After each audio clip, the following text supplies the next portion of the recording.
Responsible Raw Materials Annual Conference. This year, we're focusing on material value chains, the criticality of trust. And I am so excited to be welcoming, I think we've got more than 48 speakers from all across the world who are going to be joining us all the way through this week to explore what does trust actually even look like within the materials value chains, but also elsewhere within the world. And what can we do to help enhance that trust and respect? But also what kind of lessons do we need to learn from where we've been breaking it, perhaps between different groups of communities or stakeholders or what have you?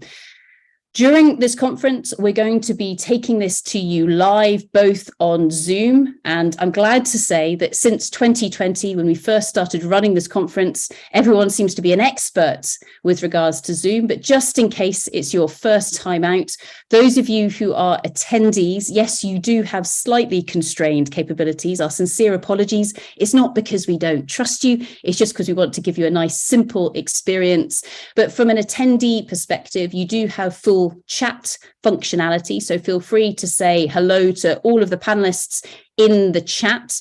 That will remain open to absolutely everybody until somebody is naughty or writes something rude, and then we may well withdraw some of those privileges. Okay, so today is all about having lots of respect for one another. Yes, challenging one another, but we do want to have the respect. So thank you very much. We've got Australia on the line. Gosh, it must be quite late for you, but it's fantastic having you here in this session. That's fantastic.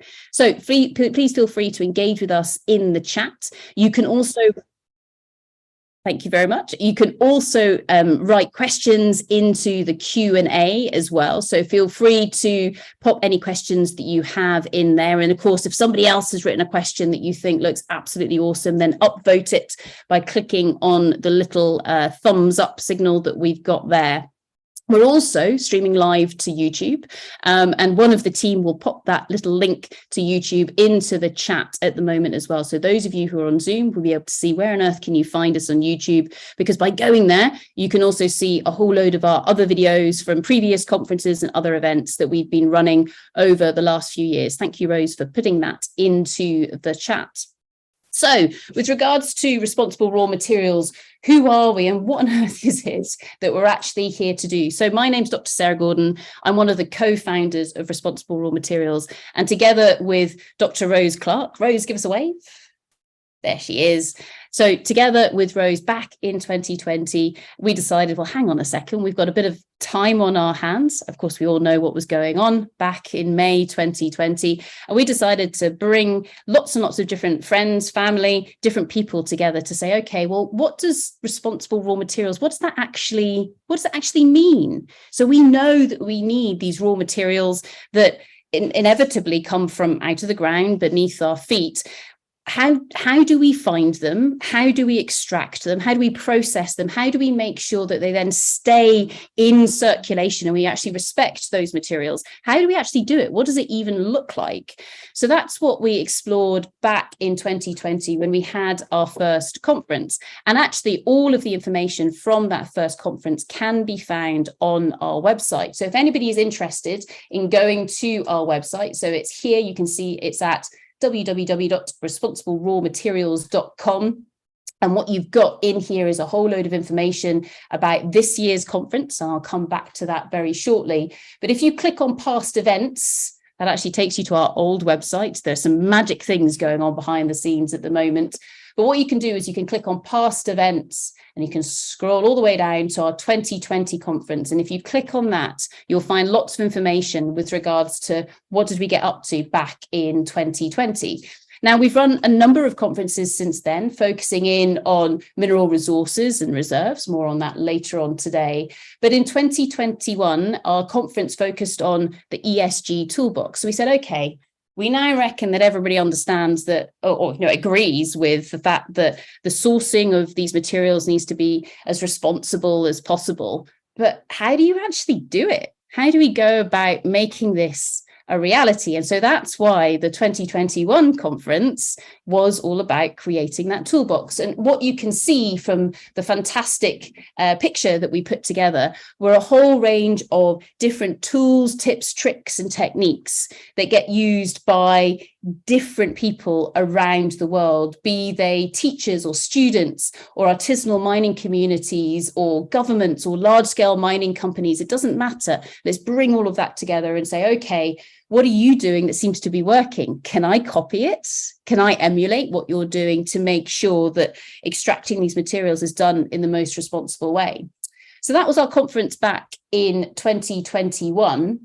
We also supported a number of different organizations, run different conferences in the meantime, which then takes us up to 2022, where we said, okay, so we all agree that the extraction of raw materials where it has to happen needs to be as responsible as possible.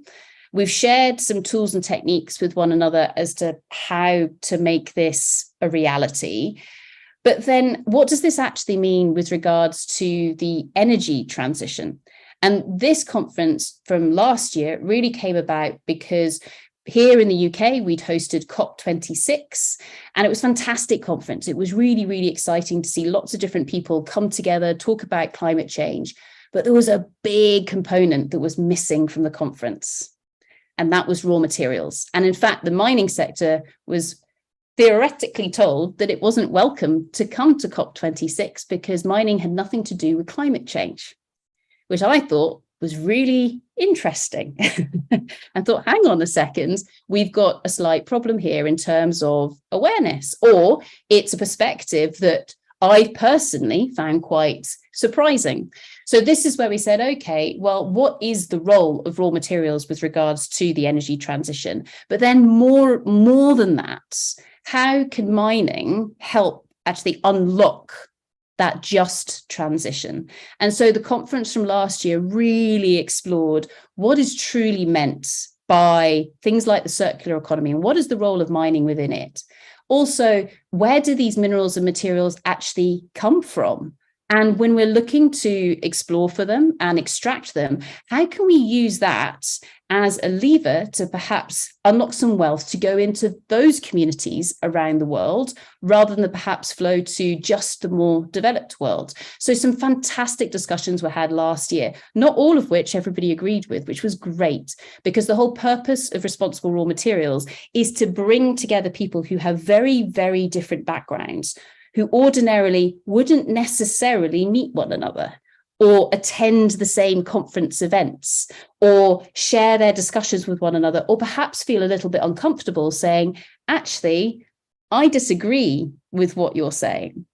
One of the more emotive topics that we explored last year, and this was very much just a thought exercise, that we got into lots of trouble with regards to this, and I'm going to get into loads of trouble by bringing it back into this year's conference, and that was by asking people, okay, so in a hypothetical world, if you could only source cobalt from a 9-year-old or from deep sea mining, where would you source your cobalt from? Now, we know that you don't have to source your cobalt from 9-year-olds or from deep sea mining, but this was the thought experiment. And it was fascinating seeing what the world's experts with regards to social aspects, with regards to mining, community relations, deep sea mining, etc., actually said with regards to that question. Now, I won't give you the answer here and now. You've got to go and take a look at some of what we talked about last year. But it was really, really interesting with regards to what people were saying in terms of the relationship between mining and the just transition. So that then brings us on to this year's conference. So when we were putting together the topic for our 2023 conference, this now builds on the back of the fact that, okay, we all agree that mining needs to be as responsible as possible. Certainly the sourcing of our materials needs to be done in the most responsible way. We understand a whole wide variety of the different tools and techniques that can be used to make sure that ESG or sustainability is a reality. And we see how mining can be used as a mechanism to really unlock that just energy transition. But what's one of the aspects that's perhaps missing here, especially as increasingly governments around the world are now putting the need to talk about and need to trade and to understand where do these raw materials come from front and center with regards to an awful lot of their negotiations and their discussions.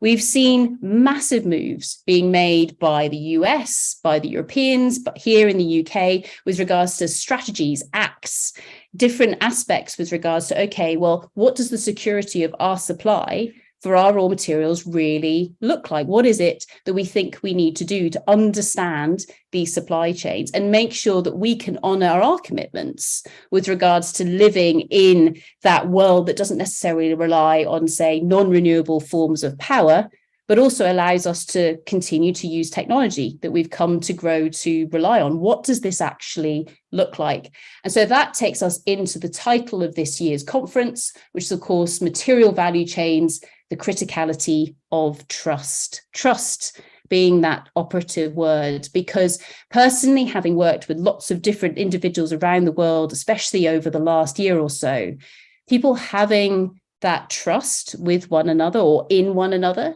to have the conversations that are perhaps needed to say, okay, how do we solve some of these massive challenges that we've got in front of us? People don't necessarily trust one another yet. So this year's conference is all about exploring what can and should trust look like within that minerals value chain. How do we go about creating it? Are there any aspects that we think might be more difficult to be able to create? And also, are there some areas where, to be honest, we've just broken it so badly that we're not going to be able to rebuild those bridges? So some really exciting discussions to be had this year. Do we know what's going to come out of this year's conference? No, not really. I don't think we ever do. I'm looking at Ludovine and at Rose. I don't think we ever know what's really going to come out of these conferences, but that's the beauty, because the discussion that we get to have amongst one another is always absolutely fantastic. So with regards to this year's conference and the screen that I am sharing in front of you, which is, of course, just a page from our website, you can see that we're sitting over here in our introduction session on Tuesday, the 9th of May. I'm going to call this Monday, by the way, for the rest of today's session, because it feels like a Monday here in the UK, because we all had a holiday yesterday because of the coronation, but it is indeed Tuesday, the 9th of May here in the UK anyway. And we've got a fantastic lineup for you this afternoon, all of whom I'll introduce you to very, very shortly. But just to pick out some, not necessarily highlights, because they're all going to be amazing, of different speakers, different thoughts, different ideas that we will be sharing through the course of the rest of the week. Different people that I think might be really interesting for you. So, for example, tomorrow morning, we're going to kick off with, I think actually, Ludovine, you're probably his biggest fan. So Paul Ekins from UCL, he's just written a paper with regards to minerals value chain, sustainable development, and the trust therein. And so I'm really excited that we're probably going to be one of the first conferences to hear what it is he's really got to say with regards to all of this. So Paul Ekins is going to kick us off first thing tomorrow morning, and that's going to start at 8:20 tomorrow morning. So yes, it feels early for those of us here in the UK, but for those people who are dialing in from the likes of Australia, Japan, Indonesia, etc., it won't be too early for you. So we're going to start off with Paul, and we've then got some fantastic speakers dialing in again from all over the world. We've got Olivia McFarlane from Worley, who's going to be talking about different aspects with regards to batteries. We've got Andy Whitmore from the London Mining Network, who's going to take us through a report that's recently been published by his organisation in terms of mineral supply chains within the Scottish context. And originally being coming from Scotland, I'm going to find this absolutely fascinating. So we're looking forward to Andy sharing all of that. But of course, this isn't just sticking with the likes of Australia and the UK. We're also going to be talking to Elevin, who's going to explore some aspects with regards to artisanal and small scale mining within Malawi. Jeff Townsend is going to give us an insight to what happens within politics and this world of mineral value chains. And then Quinton is going to give us insight as to, from the perspective of a judge, because that's what he is, he's going to take us through, well, what do we actually mean by trust? how do you create it? And so what's some of those aspects we could learn from there? And finally, we're going to go back down to Australia again to Namali, who's going to take us through some of the developments that are happening there.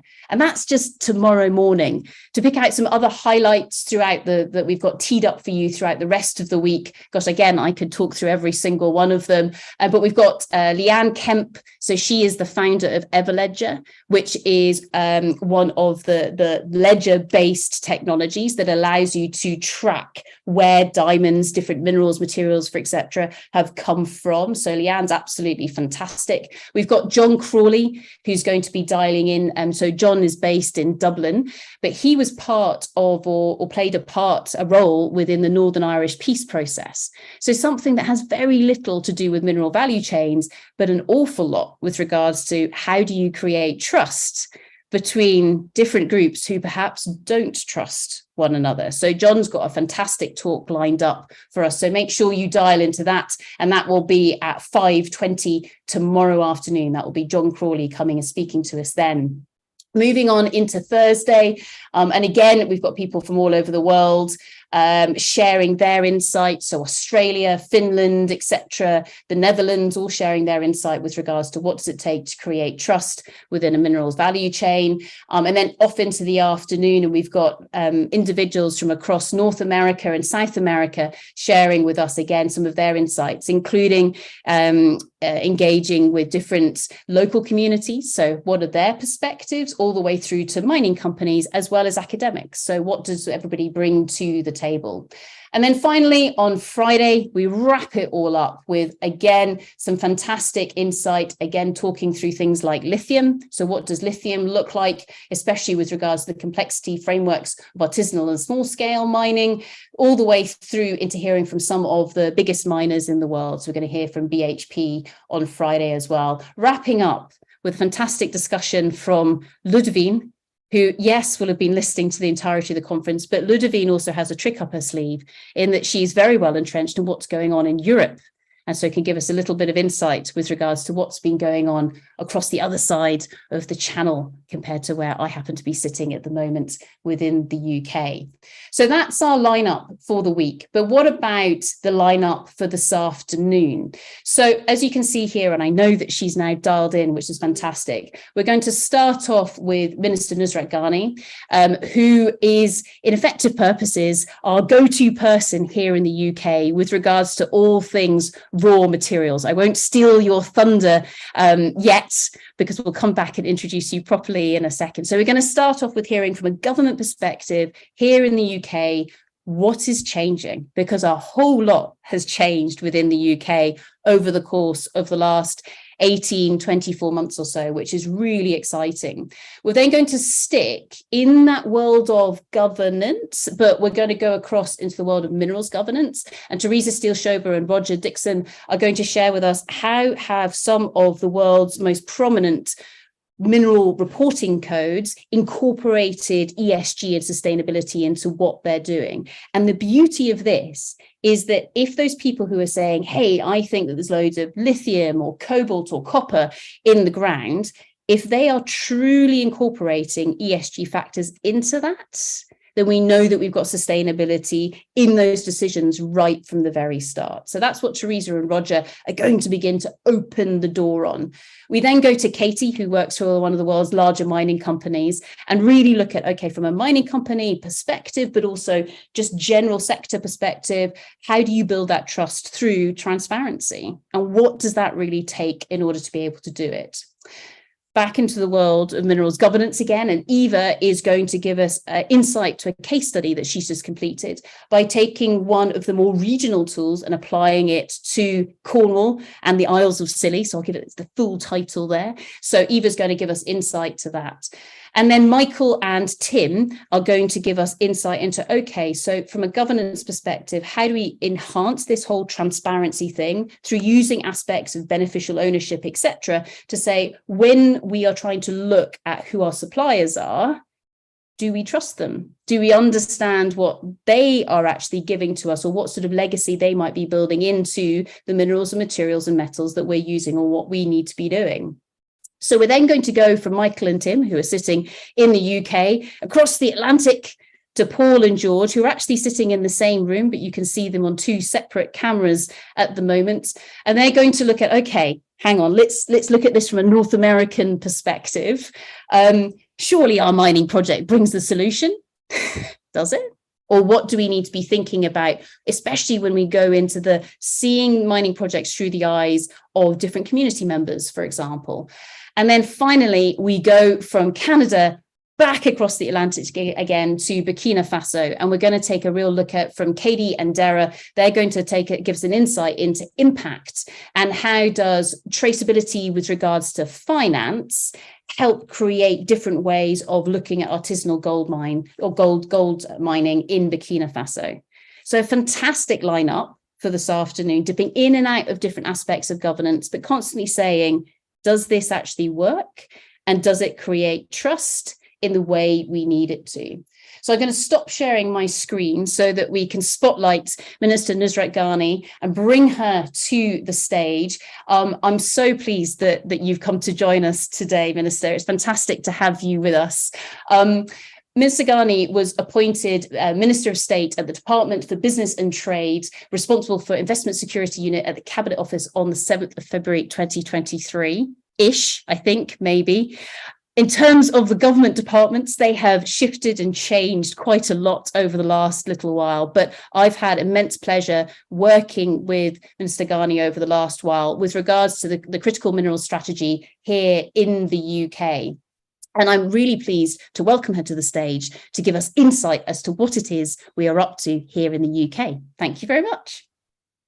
Thank you so much, and hopefully the tech is working. Good afternoon, everybody. It's a pleasure to join you all here. And I've just heard what you're going to be listening and learning over the next few days. And actually, I'm blown away that I'm allowed to join Sarah. I feel like I'm the least academic person to be on this conference. But I want to thank you, Dr. Sarah Gordon, Sarah, and Satala for bringing us together today to discuss our complex raw material supply chains and the need to source these vital resources securely, responsibly, and sustainably in a fast-changing world, especially the critical minerals that are powering the technological revolution that is sweeping the planet. A cause that Sarah and her colleagues have led the way in championing and which I wholeheartedly support. Now, I know there may not be many obvious parallels between politics and the world of mineral extraction, but like miners, we government ministers occasionally need to dig ourselves out of some pretty big holes, pretty deep holes. And like politics at its best, mining and the mineral extraction industry have the power to change the world. After all, without critical minerals, our laptops or mobile phones just wouldn't work. The medical equipment that saves lives worldwide would be unusable. And the energy networks which keep our lights on and our economy humming would grind to a halt. Critical minerals are key to the battle against global warming, powering the electric vehicles and wind turbines that will move us away from fossil fuels. Building a cleaner, greener, more prosperous future for the United Kingdom, driving forward our huge push for net zero, creating new jobs and delivering a growth across the country. And they are vital to our national security, as laid bare by Putin's barbaric invasion of Ukraine. Now, developing responsible, sustainable global supplies of raw materials is fundamental to our security and prosperity. This is not an option, it's a moral imperative. Not just because supply chains with high environmental, social and governance standards are more sustainable and resilient, reducing our vulnerability to future geopolitical shocks and leveling the playing field for responsible British businesses, but because they are better, not just for Britain, but for the world as a whole. And because it's the right thing to do, which is why this cause lies at the heart of the critical mineral strategy we launched last year, which Sarah played a key role in shaping. And of course, we've had the refresh since then. This is our blueprint for deepening and diversifying our supply chains as global competition for natural resources intensifies. And we are already making progress, providing support for green innovation through our Automotive Transformation Fund and targeting funding for critical mineral projects aimed at building innovative, resilient value chains across the UK and aiding a clean energy transition.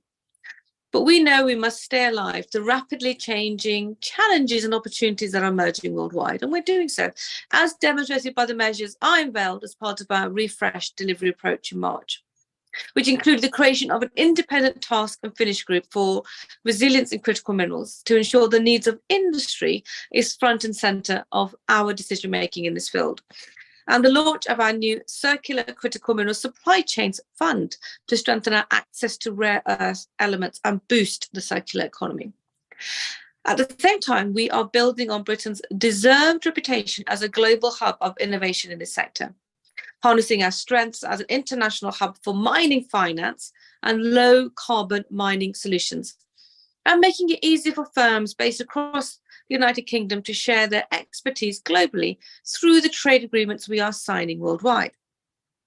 We are using our freedom as an independent trading nation to place environmental, social and governance standards at the centre of these deals. We've agreed more than 70 so far, worth over 800 billion in UK trade, including free trade agreements with Australia and New Zealand, where I know many of you have extensive mining interests. These deals contain high environmental and labour standards and commitments to strengthen our cooperation, environmental protection and the circular economy. Meanwhile, our newly secured membership of CPTPP, one of the world's largest trading zones comprising 11 countries spanning Asia and the Americas, contains an ambitious environmental chapter together with binding provisions protecting workers' rights. And we are using our freedom to champion the cause of responsible, sustainable mineral extraction multilaterally too, joining forces with like-minded nations to drive this agenda forward worldwide through forums like International Energy Agency and the G7. And through our membership of the Sustainable Critical Minerals Alliance, alongside our like-minded partners, Australia, Canada, France, Germany, Japan, and the US, which commits us to promoting high environmental, social, and governance standards and net zero mining practices. We've also reaffirmed our commitment to the Extractive Industries Transparency Initiative, EITI, which advocates for better global governance in this sector, trumpeting the benefits this brings for people and businesses globally. Because as the world's economy changes at breakneck speed, the mining industry will remain not only one of its greatest engines of growth, but one of its greatest drivers of change, leading the charge in developing and deploying responsible, sustainable business practices that are helping us forge a cleaner, greener, more secure and sustainable economic future. We want to share the benefits this brings across the United Kingdom and around the world, driven by the power of free enterprise. That's my goal as Minister of State for Business and Trade, and that is the goal of this government too. And that's why my door is always open to British businesses, and I'm so pleased to continue to have the critical minerals portfolio, to listen to your needs and learn from your experiences as we build a brighter, cleaner, more ethical future for this industry together. A responsible, sustainable future, a future driven by trade and investment, a future that delivers for us all. I am so grateful to be to participate today, and I look forward to taking some Q&As. And I must say that the focus of trust is not lost on a politician. This is something we grapple with daily, not just at elections. Thank you.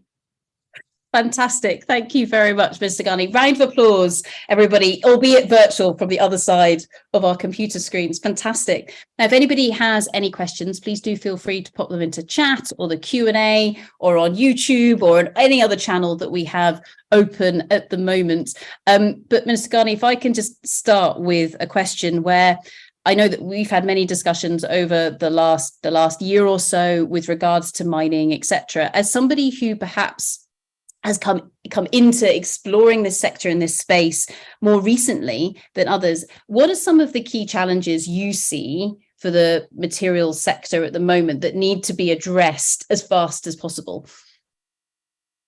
I think it goes back to the critical core of your conference, which is trust, which requires a huge amount of responsibility, which is responsibility to the communities where the minerals are mined from, a huge responsibility, not just from the companies that we know already address this, but transparency, so there can be confidence in the process end to end.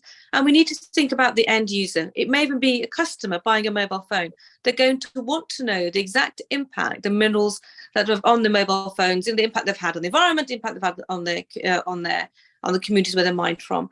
And the issue is that so many firms are doing this so well, but we only get to hear the stories of those that aren't doing well. So it's sort of responsibility, transparency, and just making sure the value added is back at the communities where they deserve it. And then being not defenseless, but robust in defending what we do and what we love. We're all in this sector because we're passionate about it.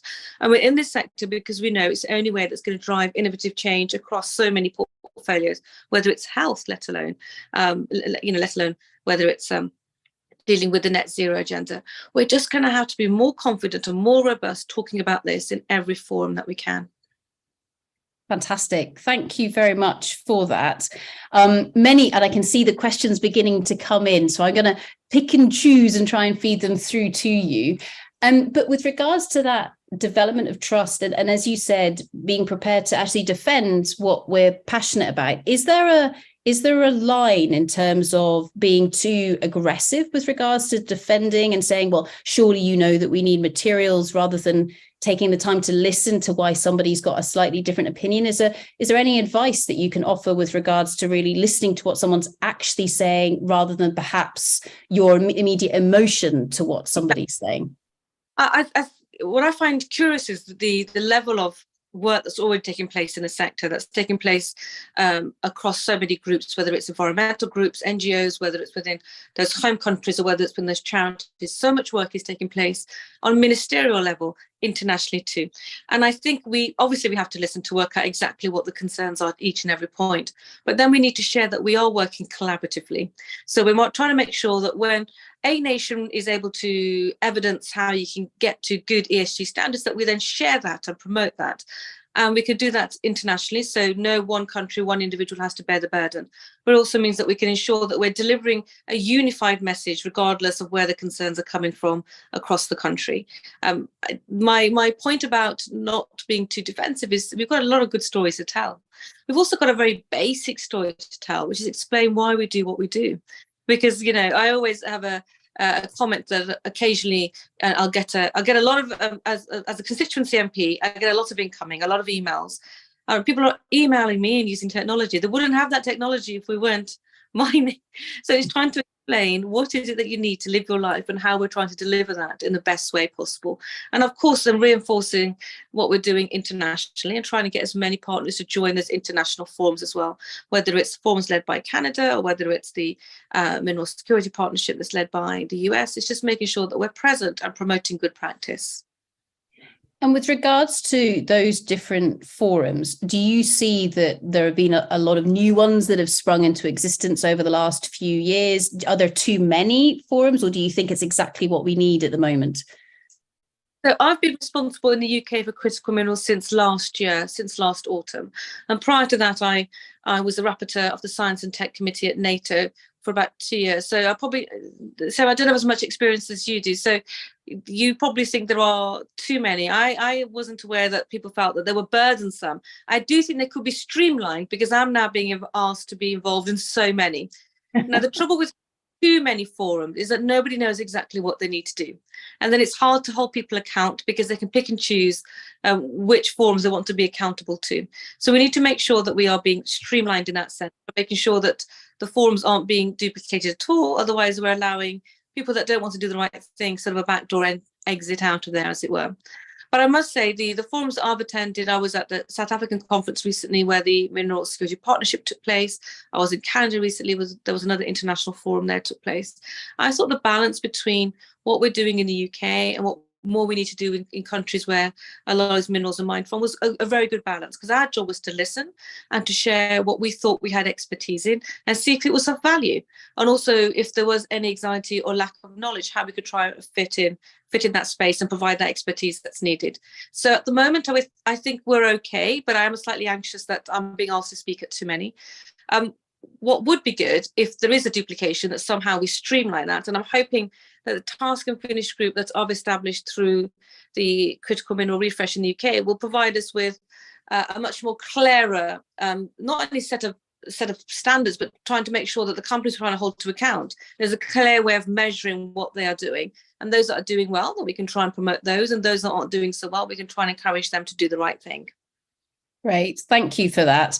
Because I think with building on that question as well, in terms of the increased focus on minerals and materials that we've seen. So I mentioned earlier on when we first opened the conference earlier on today that having had the privilege of going to COP26 back in November 2021, and mining was barely mentioned or was actually almost removed from the discussion. And it's only really been sort of since then that we've seen this increase in focus with regards to minerals and materials, etc.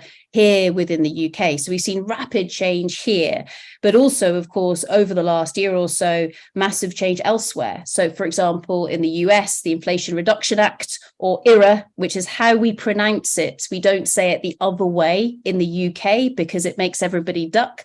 And then, of course, coming across into what's been going on in Europe with regards to the Critical Minerals Act. Do you feel that the fact that other nations around the world are really focusing in on materials is almost helping to increase the pace of everybody kind of saying, right, how do we actually solve these challenges? I think, Sarah, people like you and I were seen as slightly nerdy, that we were talking that was complicated, it was a long-winded supply chain, and it was over in a corner. And now all of a sudden everything we've been banging on about has become front and center. And the amount of communication and the amount of work we do with Downing Street, which is where the Prime Minister resides, number 11, which is where the Treasury resides, is remarkable considering where we were a couple of years ago. Furthermore, the Critical Mineral Refresh, which is the UK strategy now for critical minerals, wasn't published as a standalone for my department. It was published as a part of Downing Street, the Prime Minister's big policy strategy paper, something called Integrated Review, which is about defence and security and resilience. So all of a sudden, critical minerals is the heart of everything that we're trying to do across so many platforms. I'm also the Minister for Industry, and that's all the foundation industries, automotive, maritime, aviation, chemicals, all the stuff that just keeps everything going in our country. And to have that with critical minerals is key. People are now beginning to understand what the link is all about. The pressure from overseas. You mentioned IRA, I say it as IRA, but it's the Inflation Reduction Act. It's huge, right? And daunting. But at the same time, I see this as an opportunity for us, people like us who are passionate about this, to supercharge what we want to do. I'm trying to ensure, and I'm getting a huge amount of support, to accelerate our partnerships and our critical mineral agreements, being able to put together a task force and knowing that if they come up with recommendations, we're just going to have to deliver them.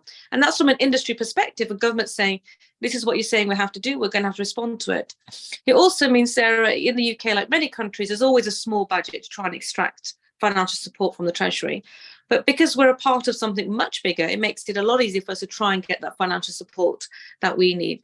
So I think the pressure from overseas is helping minds focus, which means everything that we've been writing about in corners is now front and centre. Europe as well, coming up with all sorts of acts in Europe, once again, focuses the attention of the UK government. And for many of us, we probably came to this from a particular perspective. You are probably passionate about the environment, you're involved in critical minerals, or like me, you're passionate about security. We're being able to bring all these people together that were having different conversations in the UK and saying whether it's industrial resilience or whether it's about security, we're all trying to get to the same place. How can we pull in our expertise, our knowledge, and making sure that our partnerships are as strong as they can be, because decisions we take today are going to be the ones we rely on in about a decade's time.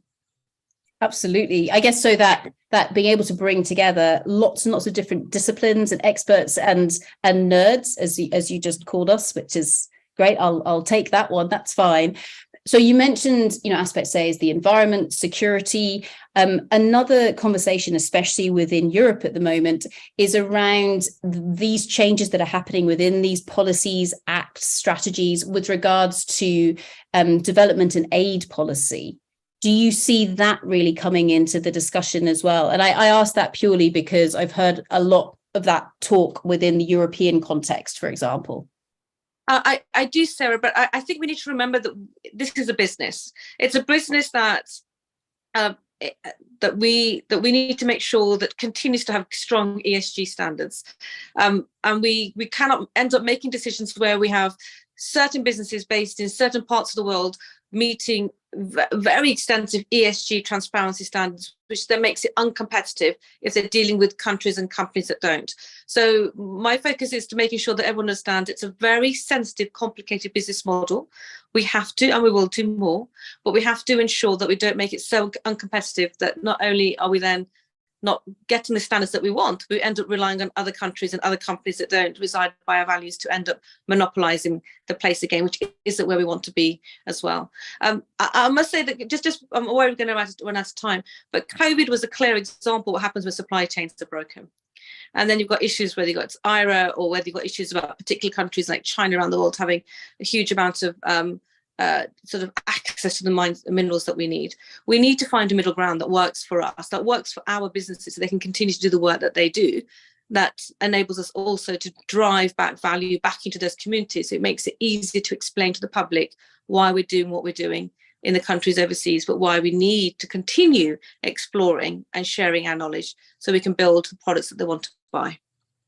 Fantastic. Thank you so much for that. So to attempt a summary and allow you to get on with your day, because thank you so much for joining us here today. It's about trust. It's about transparency. It's about making sure it means something to people and perhaps not being scared to be the geek or the nerd, say, actually, I really care about this stuff and everybody needs to know about it. But also, I think something for me that came through there was when you are publishing a strategy or whatever it might be, publish it in the right place so It actually has the biggest impact it possibly can. Awesome. So with that, thank you very much, Minister Ghani. Thank you so much. Thank you. Thank you. Round of applause, everybody. Fantastic. Excellent. Now, I know a number of you posted questions with regards to what we were just talking about, and we didn't manage to get to all of them there, but you never know, we might be able to get some answers to those questions later on within the conference. So now it gives me great pleasure to go straight into the next talk that we have in today's session, and to make sure that everybody is aware that these sessions are being recorded. So if you miss one of these sessions, do not worry, you will be able to catch it online later, so it will all be good. So with regards to this, it gives me great pleasure to welcome to the stage Teresa Stilschober and Roger Dixon, who are going to give us insight into an area of minerals governance that has become so important. Well, in fact, it's always been important, but the reason why we're speaking about it a lot at the moment is that the codes and the standards, the guidelines that Teresa and Roger will talk about have recently been going through big changes to make sure that sustainability or ESG are fully incorporated into them, which therefore means that even if you're a nerdy geologist like myself, it's not just the rocks that you care about. You're also paying great respect and taking great interest in what are the different aspects with regards to the environment, society, and of course, governance that all need to be considered when we're saying, okay, yes, I think I might have some material in the ground that we could go ahead and extract. So with that, please put your hands together for a round of applause to the fantastic Teresa and Roger. Thank you very much. Thank you, Sarah. I'll kick off and then Teresa will come in later. We're going to give you an update on the CRISCO ESG Global Subcommittee. And before I start, I better explain the acronym CRISCO. That stands for the Committee for Mineral Reserves International Reporting Standards. And currently we have 14 members representing individual countries and regions around the world. And CRISCO has an international reporting template for the public reporting of exploration targets, exploration results, mineral resources, and mineral reserves. And it integrates the minimum standards adopted in national and regional reporting codes and standards worldwide. One glaring omission from our membership is the People's Republic of China, which I think you will agree will play an important part in the supply of critical raw materials. We have been working with China for more than, believe it or not, for 14 years, and to get them on board. We have been successful in getting them to develop a Crisco-aligned reporting code, but we are still awaiting official government confirmation of the application of that code. The global ESG subcommittee was formed post the Crisco annual meeting in 2021. That was a virtual meeting. And we held our first global meeting on the 20th of November 2021. So we've been going for quite a while. And as you can imagine, it's quite difficult putting together a global meeting. People in Vancouver just getting up at 4 o'clock in the morning, and people in Melbourne, Australia, who it's very late at night. And so we've adapted to that, and we have East and West meetings, and that seems to work better. And some of our members are obviously fairly advanced in terms of ESG or sustainability, and others are not. And Crisco itself is a follower rather than a leader. So it takes or integrates best practice from members and revises the Crisco template accordingly. And it's planned to update the template on a 5-year basis. And the last update was in November 2019. However, in the case of ESG, some jurisdictions lead and others obviously want to follow. And Crisco felt that it was important to keep every member in the loop, and thus the global subcommittee. And as you will all well know, the subcommittee was never short of guidance on this topic.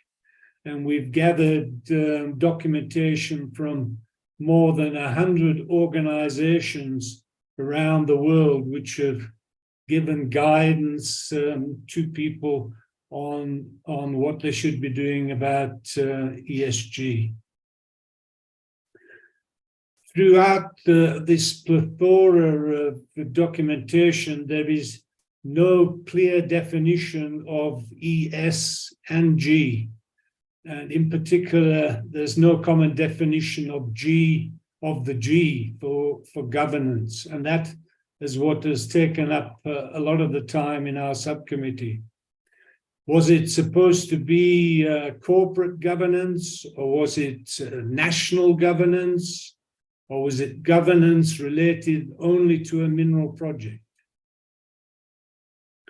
The first task that we took on was therefore to accurately define what exactly is ESG in terms of public reporting of a mineral project. And bearing in mind that there are various stages of a mineral project, going from early exploration through project development, project operation, and project closure. So we have to cover the ESG in all those phases. The meetings have continued on a quarterly basis since 21, and we've given obviously feedback to our Crisco executive in October at their annual meeting in Johannesburg. Since that meeting, we've left the nitty-gritty to the experts, led by Teresa, and they have formed a more focused working group and Teresa will update you on their work. Thanks, Roger. So just to build on that, I think the whole objective of the work streams that are progressing is really taking this plethora of information, as Roger says, and trying to distill it down to what it means for mineral resource and reserve reporting. Minister Ghani's comments just now really resonate with the work that we're doing, because our objective is to achieve exactly what she's looking for, and that's to build trust between the mining companies and their investors and other stakeholders, of course, and national governments are obviously significant stakeholders in mineral projects. And the only way to build that trust is to be transparent and for mining companies to accurately reflect on the ESG considerations or ESG factors relating to their projects. Whilst sustainability reporting happens in many sectors and many large companies are already publishing sustainability reports, the challenge that we've been trying to address is how do you take that information and distill it down to what it means for the purposes of a public report or a competent persons or qualified persons report. And so to do that, that's why these definitions have been important. And now we actually had a meeting earlier today where we presented our draft definitions to the broader ESG subcommittee. And we're now working on a more detailed work plan on how to take amendments to the CRISCO template forward. There's a number of other work streams happening globally in parallel to the CRISCO discussions. There's an update to JORC, which I think most people are aware of, is in the pipeline, and we're waiting for them to be in a position where they can undertake the peer review of the updates that they are proposing. The PERC 2021 update included ESG. The SAM codes, which is the South African Mineral Reporting Committee, is busy updating their code and their supporting guideline on ESG. The SAM codes had in terms of countries, it had the first ESG guideline that attempted to try and more discreetly integrate ESG into mineral reporting. And so what we're trying to do in this process is make explicit what has been embedded in the mineral resource and reserve reporting processes all along, but hasn't necessarily been executed in a way that has provided investors with information that they need to evaluate the resources and the reserves effectively. There's nuances to this process, and I'll build on the theme of being nerds and rock nerds, and there's obviously technical definitions associated with what is a mineral reserve and what is a mineral resource. And suffice to say, for the purposes of this call, particularly environmental and social factors can influence the success or failure of a mineral project. And so we're trying to reflect and provide guidance to people globally on how they can do this better using a lot of information that's actually already available. It's the so what does this mean question that needs to be answered from the huge range of mineral resource information, or sustainability information that is already out there. Yeah, so that's where we are at the moment. As I say, the next meeting of the ESG working group, it all gets a bit complicated with different levels, but the ESG working group sort of is a group of 6 of us who are the engine room, I suppose, of the ESG subcommittee. We bash our heads together and have the debates and the discussions, and then come up with concepts that the ESG subcommittee discusses and debates before going broader. So we at the point now where we need to come up with our next steps and detailed work plan, and that will be looking at where we would make recommendations to enhancements to the CRISCO code or the CRISCO template, including all aspects, the table 1 part of it, which is sort of more detailed checklist on what must be included in these reports, as well as the upfront mineral reporting requirements. So happy to take any questions if we need to. Fantastic. Thank you very much, Teresa and Roger, for that fantastic update, really, with regards to what's going on in the world of acronyms. So yes, we will be playing a form of bingo. So we've had Crisco, JORC, PERC, etc. Over the course of the last 15 minutes or so. Let's keep them coming. And don't worry, for those of you who are thinking, what on earth are they talking about? We shall endeavour to explain what these acronyms actually mean within the chat. So we'll try and make sure that everybody comes along with the discussion as well. So with regards to this, and my heart goes out to both of you with regards to the multiple committees, the time zones, the hierarchies, etc. Do we have an expected timeline in terms of when these updates will be in place and being used? And I know that, for example, in South Africa for many years now, that's when the kind of one of the earliest updates happened in terms of really making sure that the ESG aspects were truly material, I guess, within the reporting. But is there some shape of a timeline that's happening, kind of globally? So I think we can't talk on behalf of the Australians. I know that they've had hiccups with their process, and it's progressing. I think they would admit that they would have liked to be further than where they are at the moment, but factors haven't been within their control. So I won't make a comment on their behalf. In terms of the SAM codes process, the South African process, I'm actively involved there, as you know, Sarah. And today I've had all the meetings all in one day. So I've been jumping between all of these committees today. And suffice to say, there's sort of pretty advanced drafts on the South African side that probably towards the end of the year will be in a position to circulate publicly. And I would like to suggest that from Crisco, the next Crisco AGM is in October. I said to Roger earlier, it would be great to say that I think we'll have something final by then, but I'm not entirely sure. But hopefully we have it sort of tied up in a bow by next year's Crisco AGM at the latest. So we need to sort of work out the schedules. But I think a lot of these documents are going to collide at fairly similar, within sort of months of each other. All of these will be coming out for public comment. I mean, I think it's really exciting that this is beginning. Well, I mean, it's not the case that it's never been there. As Roger and yourself said, Teresa, ESG has always been part of these codes. It maybe just hasn't had the oomph to say, no, this is really, really important with regards to what's being reported.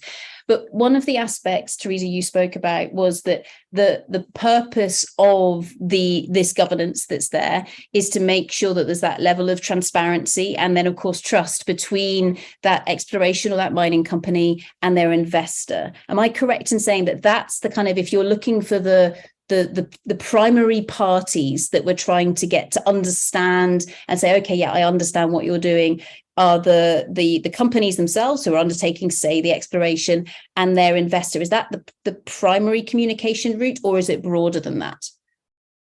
I'm going to be a typical geologist and say it's broader. However, that's the main point. So the purpose of Crisco originated, and Roger can give the history if needed, but Crisco is there to give investors in mining companies surety that the information that's being presented is an accurate reflection of the rocks that are actually in the ground. And so we're certainly building on that.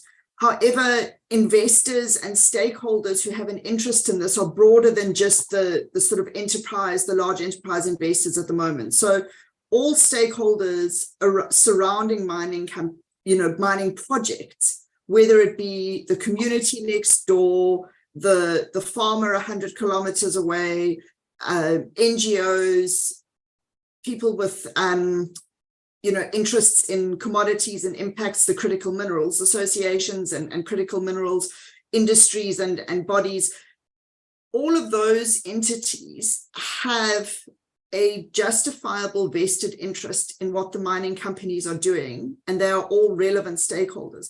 And mining companies have a number of ways of communicating information. And in the mineral reporting space, we're not trying to duplicate that. And I think it's very important for people to understand. The corporate sustainability reports that companies will publish in terms of the Global Reporting Initiative or any of the other frameworks, those are still very important, and those disclosures still need to happen.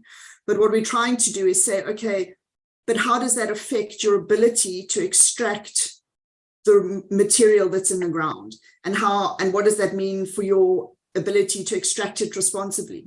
And just to give a practical example, if you are a responsible mining company and you have realized that you can only sell your commodity into the European Union, for example, if you're able to demonstrate your ESG credentials, then you may implement mitigation measures that are perhaps stricter than what the legal requirements in your host country mandate. And that might mean advanced water treatment technology, for example.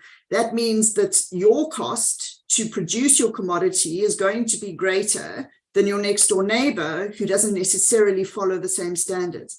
That means when you prepare your financial model to determine the NPV of your project, you've got greater hurdles to overcome in terms of demonstrating that your project is economically viable.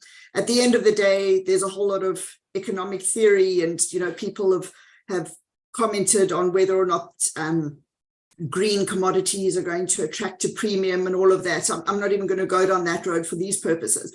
But what we're trying to do is get everyone on a level playing field. So we say, okay, understand what your risks and your impacts are, and from there manage them responsibly so that everybody is sort of the playing field level increases. That's what we're trying to achieve. Great, thank you for that, Teresa. And actually, with regards to that, so Eva is going to be joining us to give a talk very shortly, which Eva, by the way, might be sooner than you anticipate, because Katie's just had to nip out to take a call. So wink, wink, nudge, nudge. But Teresa and Roger, I've got one final question just to pass to you that comes from Hayden from Geologize. It's in the Q&A if you want to take a look at it. And Hayden asks, he says, many companies are helping mining companies communicate with their investors, but they face a fundamental challenge when it comes to mass communication or communicating with impacted communities because the public don't trust mining companies. Period, he says. The validity of what is being said is unimportant and who is saying it. How do we square this circle? Now, Teresa, you began to tiptoe into that. So therefore, I've just thrown the question unashamedly at you. I think it's really difficult because you have to build up the communication and the relationship and the trust over a period of time. And what you find happens very quickly within mining projects is as soon as there's an event of misinformation, intentionally or unintentionally communicated, that trust breaks down, and suddenly the communities are saying, oh, well, I can't trust you because last time you said it was this and this time it's actually that. And so to bring it back to what CRISCO is trying to achieve is the preparation or the presentation and disclosure of factual information that readers of the reports can then use to make their own assessment of risks. Just to give another example, the different companies have different risk appetites and tolerances, which Sarah can lecture us all on till the cows come home. But for one mining company, working in close proximity, for example, to a World Heritage Site may be considered a higher risk than for other companies. But what we'd like to see is that all mining companies disclose the information to say, well, our project happens to be on the border of a World Heritage Site. Then the reader of that information can make their informed assessment of, oh, do I think these guys are going to do a good job of managing it, or actually that's a no-go for me?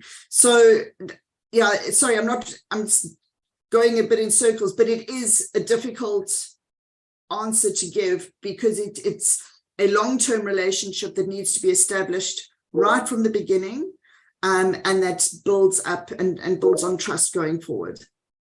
Sarah, if I can just add to that, I mean, the three principles of all the reporting codes is transparency, materiality, and competency. And if you take the first one, transparency, and we're not talking as we used to do in the old days of informing only the shareholders, the mining industry informs all its stakeholders.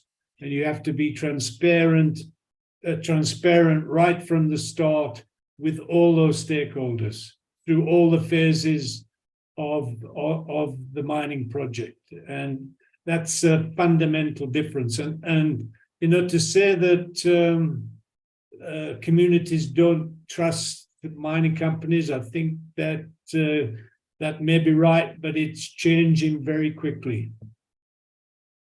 Excellent. Thank you for that. And thank you, Hayden, as well, for posing that question in a great way to try and get that discussion going. I'm sure we're going to be coming back to that time and time again.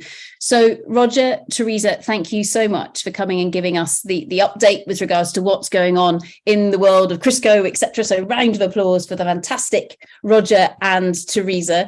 I know that there are some additional questions within the chat and the Q&A, but we will get to them. And Shane, the quick answer with regards to your question, in that are current mining companies adhering to different codes, etc., compared to one another? The short answer is yes.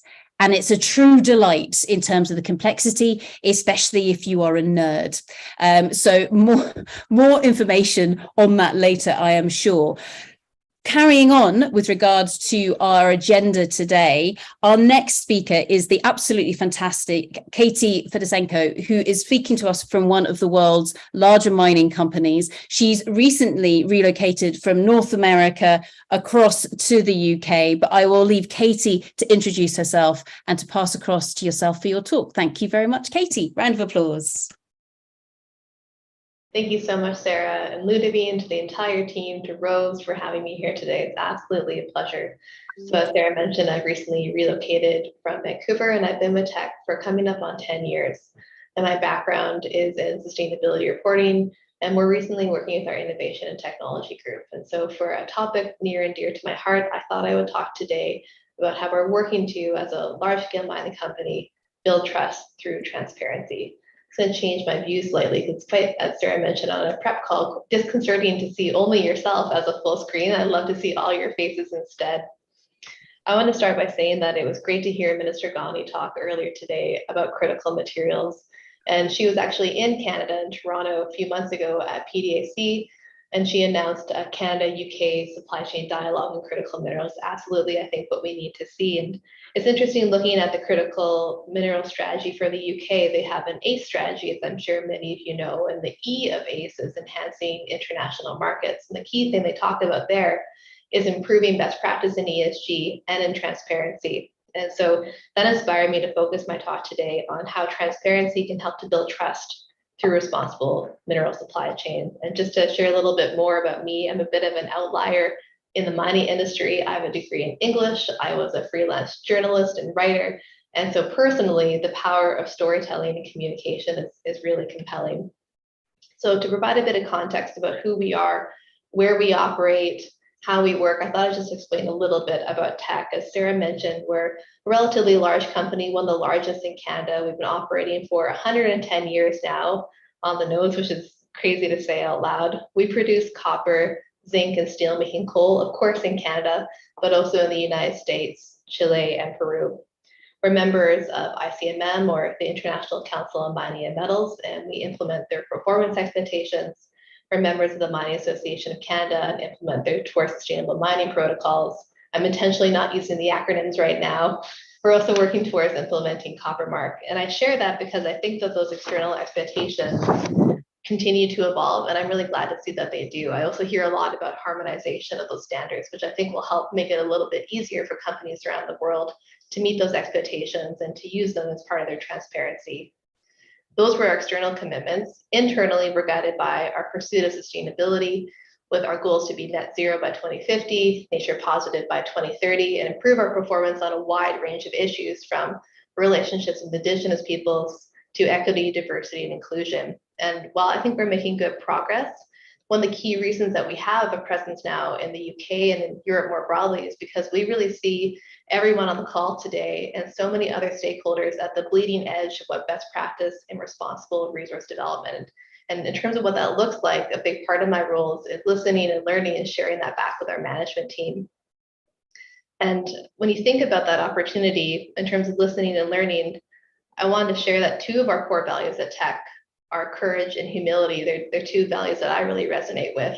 And I think it takes a lot of courage, as I shared on a panel recently with GRI, to be transparent to air your dirty laundry, to admit when you failed. And in the mining industry, there have been significant failures, including at Teck. And so I wanted to share two specific examples of how transparency has the power not only to build trust, but improve performance. And that first example, and I'm going to actually focus both on health and safety. The first example comes from a gap that we had in external health and safety reporting and internal information.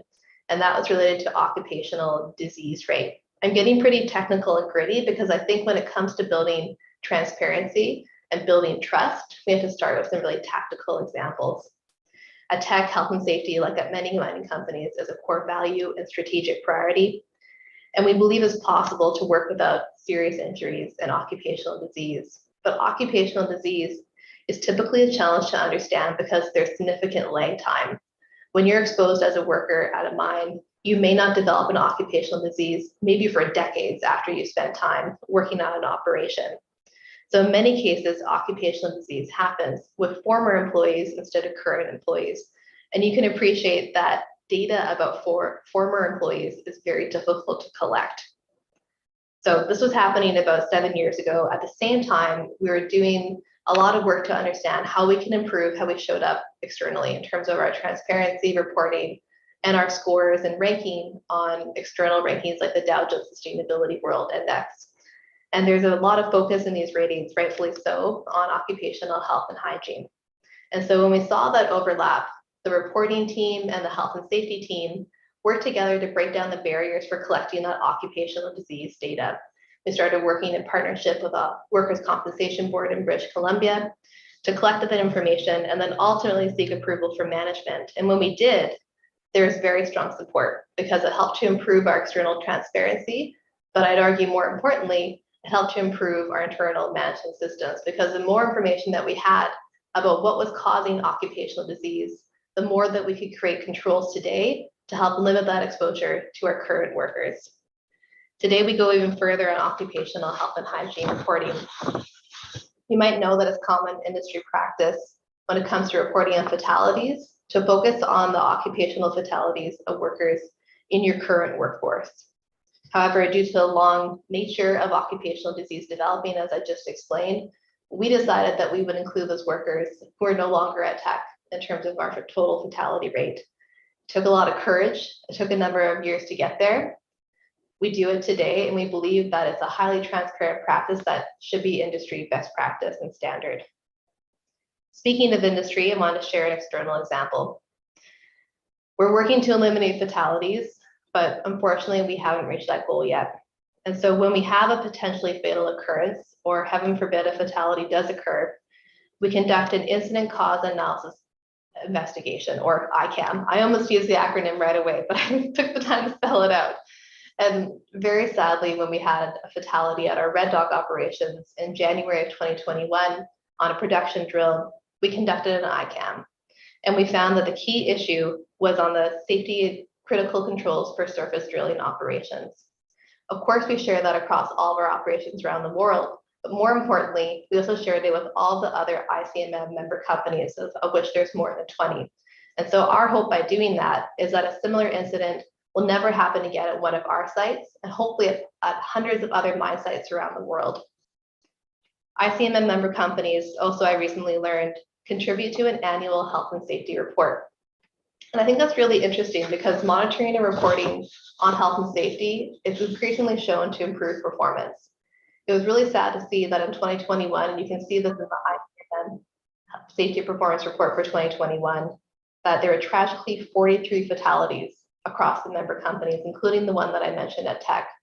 And when we took a closer look at the data, we realized that the most common hazard or the most common incident that led to a fatality was on the interaction of mobile equipment. So think about a light vehicle and a heavy vehicle like a haul truck. And so when we gathered that data, not only did we improve the transparency of reporting on one of the most critical ESG issues in the mining industry being health and safety, we also realized the common issues that we had and then created new working groups to help address and share learning. So ICMM has created subsequently a Cleaner, Safer Vehicle initiative where we can both listen and learn to how we can make mobile equipment safer and help to promote those improvements across the board. Ensuring everyone goes home safe and healthy every day, which, as I'm sure you can tell, is one of our slogans, is essential to maintaining stakeholder trust and support for providing the critical minerals needed for the energy transition and to make people's lives better around the world. Both of these examples show that transparency not only builds trust, but helps to improve internal performance and performance around the world. And I'm really happy to say, especially as someone who led our reporting team, that it's not just reporting for reporting's sake. Looking ahead, I think really excitingly, we're seeing a convergence of those external reporting requirements and internal management practices and standards. So for example, we're creating digital dashboards for our general managers at our mine that track a wide range of performance indicators like equipment health, and then also ESG data sets like water availability, tailing stability, lost time injuries. And so this data, unlike annual sustainability reporting or health and safety reporting, is coming in really frequently, sometimes on a real-time basis. And when you think about the rise of citizen scientists that can go out and monitor for air quality, they can monitor for noise, I think we as an industry, to keep building that trust by demonstrating transparency, we'll have to step up our game and think about how we potentially increase the quality and frequency of our reporting. With that, I'll pause there. Thank you so much for the opportunity to share a little bit from a practitioner standpoint, from mining company, and welcome your questions and comments. Brilliant. Thank you so much, Katie. Round of applause, everybody, for Katie, for her fantastic insight, exactly as she says, to the practitioner's viewpoint. So we've heard from a government minister. We've heard from people who bring to us some of the governance codes with regards to how do we talk about how much material we have in the ground and the sustainability aspects. And now we've heard from Katie, who's saying, well, this is actually what it's really like when we're trying to operate as an organization. So with regards to this, Katie, you mentioned the ability to actually collect in data on a much more live basis at the moment. Are you experimenting with reporting out to stakeholders on a more live basis, or is it something where that outwards reporting is still in that kind of more formalized, say, annual or 6-monthly manner, whereas internal reporting might be on a much faster cadence? Internal reporting is absolutely on a faster cadence, but I think it's really interesting to look at the Global Industry Standard for Tailings Management, or GISTM, another acronym of the day. And under GISTM, there's a requirement to provide much more frequent updates on tailings dam safety and stability. There's also increasingly requirements from jurisdictions where we operate, in particular in Chile, also looking for that information. So as we're building a real-time digital dashboard for our Quebrada Blanca Phase 2 project in Chile for tailings management, we're looking at how we can take the modules that we use for internal management and then selectively make some that are appropriate and formatted for public use available online today. And so we're starting to take specific issues and use them to test and pilot. And my hope is that we'd be able to do that on a larger scale basis moving forward. Excellent. And I'm loving the fact that you brought tailings dams into the room. So those are the waste storage facilities that, of course, almost any mining company needs to be able to deal with. And tomorrow afternoon at about this time, we've got Priscilla, who's an expert with regards to all things tailings dams. But another aspect, Katie, that I really, it's so painful when we think about occupational health and safety within the mining sector, because the sector does not have a pretty record. And I certainly remember back when I used to work with the ICMM, or the International Council for Mining and Metals, there was a huge amount of discussion around, well, if there is somebody who's hurt who is not an employee of that company, is that a reportable statistic? And I thought, hang on, how dare we? That's a human being. Have those discussions moved on since the 10, 15 years ago when I was stuck in that room having those debates with people?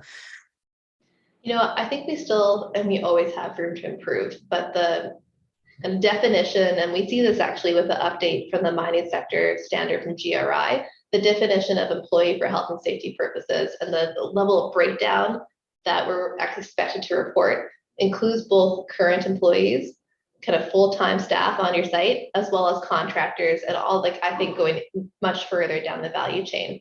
And so you may not see one full number for fatalities, you may see it as a breakdown, but that transparency and reporting for non-full-time employees has absolutely increased. Mm-hmm. And then, so I guess then digging into the story that you shared with us around occupational disease. So if I understand that correctly, that was something where you were tracking down people who had subsequently left the company, but had developed that chronic illness, whatever it might be, potentially as a result of activities that they were exposed to whilst working for the company. Is that correct? That's exactly right. And so that's what we had to work with in the British Columbian context, the Workers' Compensation Board, to gather that information, because they would submit that claim sometimes decades after they worked at Teck. And so it's an incredibly long lag time. And I think that's why it's so important to make sure that we understand those controls today, so that we're not unintentionally exposing people to things that will happen to them years down the road. And one thing that we shared with management at the time was that as we learn this information, as we get more sophisticated, our performance may seem good today, but it's because it's not a complete data set. And so talk about courage and humility, recognizing that up front. I heard that, loud and clear from our VP of Health and Safety at the time, that as we start to go down this journey of increased transparency and reporting, our performance may actually go down as we learn more information and we can more readily gather it. We have systems and tools in place now where we're not as reliant on that lag data from the Workers' Compensation Board, but it's still not a complete data set. And as we learn more, you may see our performance in that particular area decrease. And I guess with that as well, it may be something which is never a complete data set as our understanding improves with regards to those diseases, etc. as well. So it may be this sort of iterative approach, but all the way through this, so long as the transparency is key, and then taking action with regards to what you do know. Is that the kind of line that the company's taking? I think that often in reporting, perfect can be the enemy of good. And so I think getting comfortable with an incomplete data set, with limited assurance, and just taking the first step to disclose is the most important thing. And I think it's easy as a large-scale mining company with a dedicated reporting team to talk about transparency. I'm becoming more and more aware of small to medium-sized mining organizations or resource organizations that may not have that same type of resourcing available to them. And I think at that stage, making sure that you're able to disclose to the minimum requirements of an incomplete data set is much more important than waiting to have the perfect and most complete data set. And one thing I would just quickly add as a sidebar anecdote, another thing that we're finding in terms of taking action on sustainability is not waiting for the perfect definition or common definition. I mentioned earlier our commitment to nature positive. That's not an agreed upon term around the world yet. What that means to us is different than what it means to Vale and to other types of organizations that have those commitments. For us, we wanted to start taking action now because we recognized and saw our opportunity to contribute to the reversal and ultimate protection of nature loss. We want to start today and adjust course as that definition continues to be refined around the world. I'm loving that, Katie. And I think that is a fantastic point to finish on. Just because we don't necessarily know what the concrete definition of something is, we still know what the principles are, perhaps that sit behind it. So there's no excuse not to take action, even though perhaps all the paperwork isn't in place yet. So awesome. With that, everybody, please put your hands together for the fabulous Katie. Thank you very much. Excellent. Thank you very much, Katie. Absolutely brilliant. Our next speaker, who we're going to go straight across to now, really does, we're going to go back into that world of minerals again. I promised you there would be a biasing towards some of the rocks today, but it's all good. We all love it. Our next speaker is the fabulous Eva, and Eva is going to give us an introduction into another way of looking at, well, what kind of materials might there be in the ground? Now, we heard from Roger and Teresa earlier about a whole world of acronyms, so the Crisco codes and everything that comes with that, where the primary, I guess, relationship is between the mining or the exploration company and the investor. Eva's going to give us insight into what's been going on with regards to the UN, where we're not necessarily talking about a single company speaking to an investor, but instead maybe thinking about what could be in the ground across a region. And of course, one of the exciting regions with regards to rocks in the UK, it certainly has a long coastline, and so therefore lots of exposure with regards to seeing those rocks, is the fabulous Cornwall. So Eva, let's put our hands together and welcome you to our virtual stage. Thank you very much. Perfect. Thank you for the introduction, Sarah. Yes, we're going down to Cornwall in the southwest of England for this talk, but we're going to be talking about the United Nations Resource Management System. I'm not quite sure how many people actually know about this system yet. It was introduced in around 2019 as built out from the United Nations Framework Classification Scheme, which I think Tom Bide did a talk on a few years ago at Responsible Raw Materials. So if you want an introduction to that, I would go see Tom's talk by searching for it on the website. But the UNRMS is really trying to take it that one step further.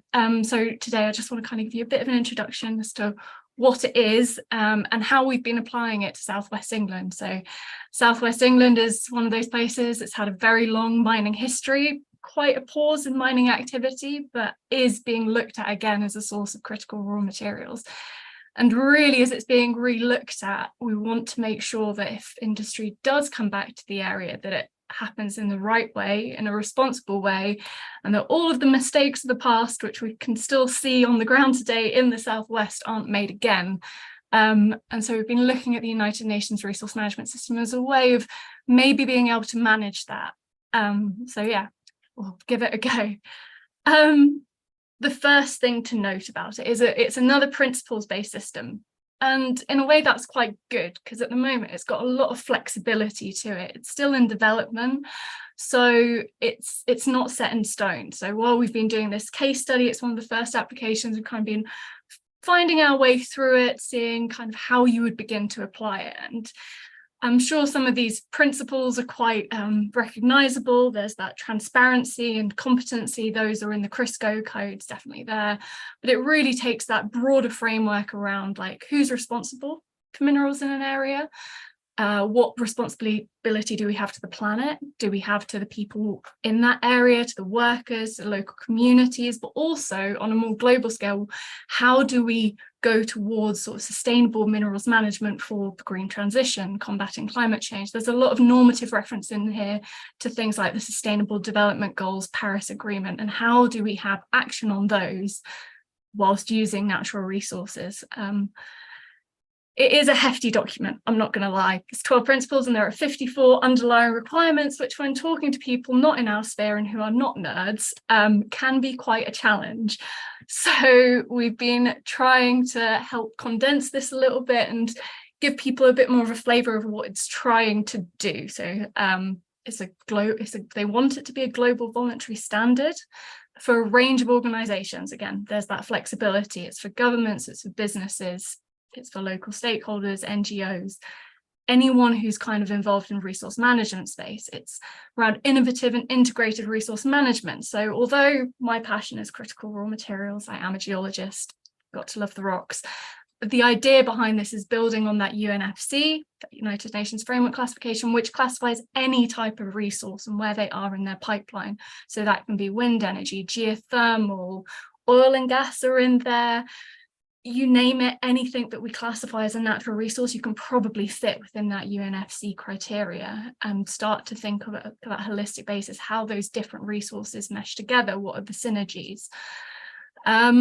It is that they want a comprehensive information framework methodology that supports that sustainable resource management at a variety of scales. So you could probably apply this for this case, but I'm going to talk about in a moment for Southwest England. We've done it on a regional basis.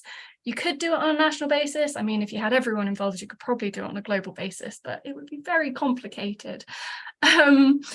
So it's really trying to get that scalability and understanding the complex systems that we live and work within. And really, it's back to the kind of environmental, social, and economic objective. It's like, how do we value our projects? How do we value resources? And how do we make sure that different projects are being compared in the right way and with the right metrics? Again, long-term consideration, Sustainable Development Goals, climate change action, they're future events. This is about long-term planning. We also know with minerals deposits, it takes a long time to get those from kind of idea into production. So how do you start building that into your governance systems? And again, with that kind of harnessing those integrated dynamic capabilities, how do you build value chains that support the Sustainable Development Goals? Where should you have your processing? Should we have processing being funneled to certain areas of the world, or should it be on a more local basis? And where is that value add happening? And how do we interact with different nations when we want our critical raw materials? So it's a lofty ambition, and we've tried to at least have a go at implementing it on one very small area to start with, and with an even smaller focus on technology critical metals projects. The reason why we're focusing on this is because as my day-to-day, before I kind of expanded into the United Nations Resource Management System, I'm a researcher on this Met4Tech project, which is the Interdisciplinary Circular Economy Centre for Technology Metals, which is hosted at the University of Exeter. And really what I'm doing there is looking at circularity, technology, critical metals, and how you can get circularity ideas into the early exploration and mining aspects of our supply chains. And we sort of then build out from this with a bit of work we were doing with the local enterprise partnership. So they set the economic strategy for this and industrial strategy for the southwest of England. They wanted a bit of information on what was going on in Cornwall. Everyone was talking about it. It was mentioned in the UK's critical mineral strategy, but actually, where are those projects and how do they link with each other, and what support should regional governments put in place to help these projects develop? And should they be putting measures and support to help them develop, or should they just leave it up to the companies to do it themselves? And in doing that, we had to basically do a review of, well, what do we have? What do we classify as a georesource? And how do you begin to link all of these things together so that you have strong regional sustainable development and that real supporting framework going forward? And when you really start to look at georesources across a region, you soon realise that it's not just the metals that are under exploration at the time. In the southwest of England, where we are, there's also a big heritage aspect to it. We've got a UNESCO World Heritage Site that brings in visitor economy, tourist attractions, those kind of aspects.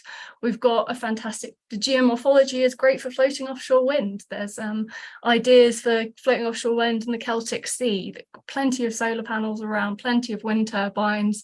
There's ideas around geothermal energy as well, harnessing kind of heat from the granites. We're also then looking into kind of our legacy and background. We've got a lot of skills that have built up over the time being a past mining district. So how do you harness that going forward? And really, we are sitting on the legacy of mining. So we had 4,000 years of mining in the southwest of England. Where is that tin now? And how come we're dealing still to this day with the environmental cleanup associated with the past legacy? And how, if we do it again, do we avoid all of that challenging aspect with using natural resources? So the first thing we did is we classified the resource projects just to kind of get an idea of where they are, who's close to development, who's far from development, and really trying to just articulate, okay, we've got these projects, saying that there's a gold rush for lithium in the area, fair enough, but where is that project in the area? Like, how far away from production is it? And when it's in production, how much could it produce? Because that really is what local governments, regional, national governments need to set strategy. And strategy is quite important when you're doing forward planning, especially if you've got public monies that you're trying to support developing a skills base, figuring out what you're going to be teaching in schools and colleges, where to invest in your infrastructure, grid capacity, all of those long-term planning aspects that are kind of out of the hands of the individual projects, but when you add them all up together, have quite a significant impact. We're also talking about circularity when we're going forward. How do you actually begin to build these systems? If we want a circular economy, what do you have to put in place? It's not just about digging the material out, it's about how you use it. And it's also about how you resource it. Do you have clean energy supplies? Is there a potential for using hydrogen in your power plants? What other aspects of your supply chain, value chain, regional business ecosystem, whatever you want to call it, what do you have to put in place? And that's where the United Nations Resource Management System kind of came into its own in a little bit of a sense for this. So we've rejigged it a little bit from that flowchart that I showed at the start into this slightly more, well, it's a diagram where we can quickly pick out the E, the S and the G of ESG and the economics part, which is that circular economy. And really, we can start to use the UNRMS as that toolkit for how do you do sustainable development? What do you need to do? How do you begin to bring ideas, together to kind of put those next steps in place. So first things first is, what are the priorities? Who's involved? Who's got responsibility for the management of resources? That can actually be a lot more complicated than, oh, it's the local government, they've got charge. It's usually there's a few more complexities in there usually. Environment responsibility to the planet, social responsibility to people, health and safety, social contract on natural resources, governance, that's really around that management of resources. How do we know what we've got in the ground? That's where the CRISCO codes are really important. And then that circular economy aspect, service orientation, comprehensive resource recovery. What do we want to do going forward and have that value going into the communities that are directly impacted? And really, this is all underlined by what we've termed these facilitating principles, which is where you need competency and capability building and strengthening. You need transparency in that trust base, and you need innovation. So we applied this to Cornwall. We've got the Cornwall and Ardersley Industrial Strategy. And really, it wants to be a carbon neutral economy. And georesources is a facet of this. So we had a look at it and tried to understand, okay, what is the Southwest doing well? And what is it doing less well in this framework? And what we've kind of identified is that, well, the UK, for example, is really quite good at health and safety. We've got a strong health and safety inspectorate. There's good reporting on it generally. I mean, we don't have the industries working in this area in quite such a big way yet, but that's something that we're not as concerned with as perhaps something like talent pipeline development. Do we actually have the people in the Southwest with the skills to actually take advantage if this new kind of business cluster takes off? Do we have central reporting and data provision? Is that transparent? What about infrastructure? What are the plans for that? Those are all things that could potentially be improved on. And we put it into a fairly simple matrix in the end of the day, just to sort of articulate this to people who aren't, again, the nerds. And it's really around, okay, if we're going to have innovation, transparency, competency and capability building across all of these sectors, what are the kinds of things that we can put in place? So for Cornwall, we thought about training in systems thinking and building the talent pipeline and having those roadmaps going forward, and thinking about having strategic environmental assessments of like combined impact looking forward and those kind of aspects, and really trying to articulate that when you're looking at resources, you can't just focus on one thing and do that one thing well. It's really a broad spectrum of pieces that you need to move into place to have sustainable development. So I'm going to be finishing up here because we're still in progress with this work. So it's kind of like the highlights bit of it. But really, we found the resource management system quite useful because of its flexibility. You can sort of adapt it at the moment to articulate the problem, really. And we've managed to articulate some recommendations that we hope will be taken forward. Fingers crossed, we'll see. Watch this space, basically, on that. But really, it's a way of talking about resources and kind of bringing it out from the project and really seeing it as a network of things going forward and having that forward planning. So I think, yeah, a useful tool if you want my takeaway on it. And I will stop sharing there. Brilliant. Thank you very, very much, Eva. That was a fantastic overview of what is an incredibly complicated world of not only acronyms, but also lots and lots of different people coming together. So round of applause, please, everyone, for the fabulous Eva. Thank you very much. Great. So I've got a number of different questions that are coming in here at the moment. And by the way, everybody, please do feel free to keep them coming. If we don't manage to ask them to the fabulous speaker, then we'll try and sneak them in later during the panel session, or at least certainly address them during the conference. So Eva, in terms of what you just showed to us, it feels like this UNRMS is huge in terms of what it's trying to encompass. I mean, everything from wind through to oil and gas. This is a huge variety of natural resources, effectively, that could be shared.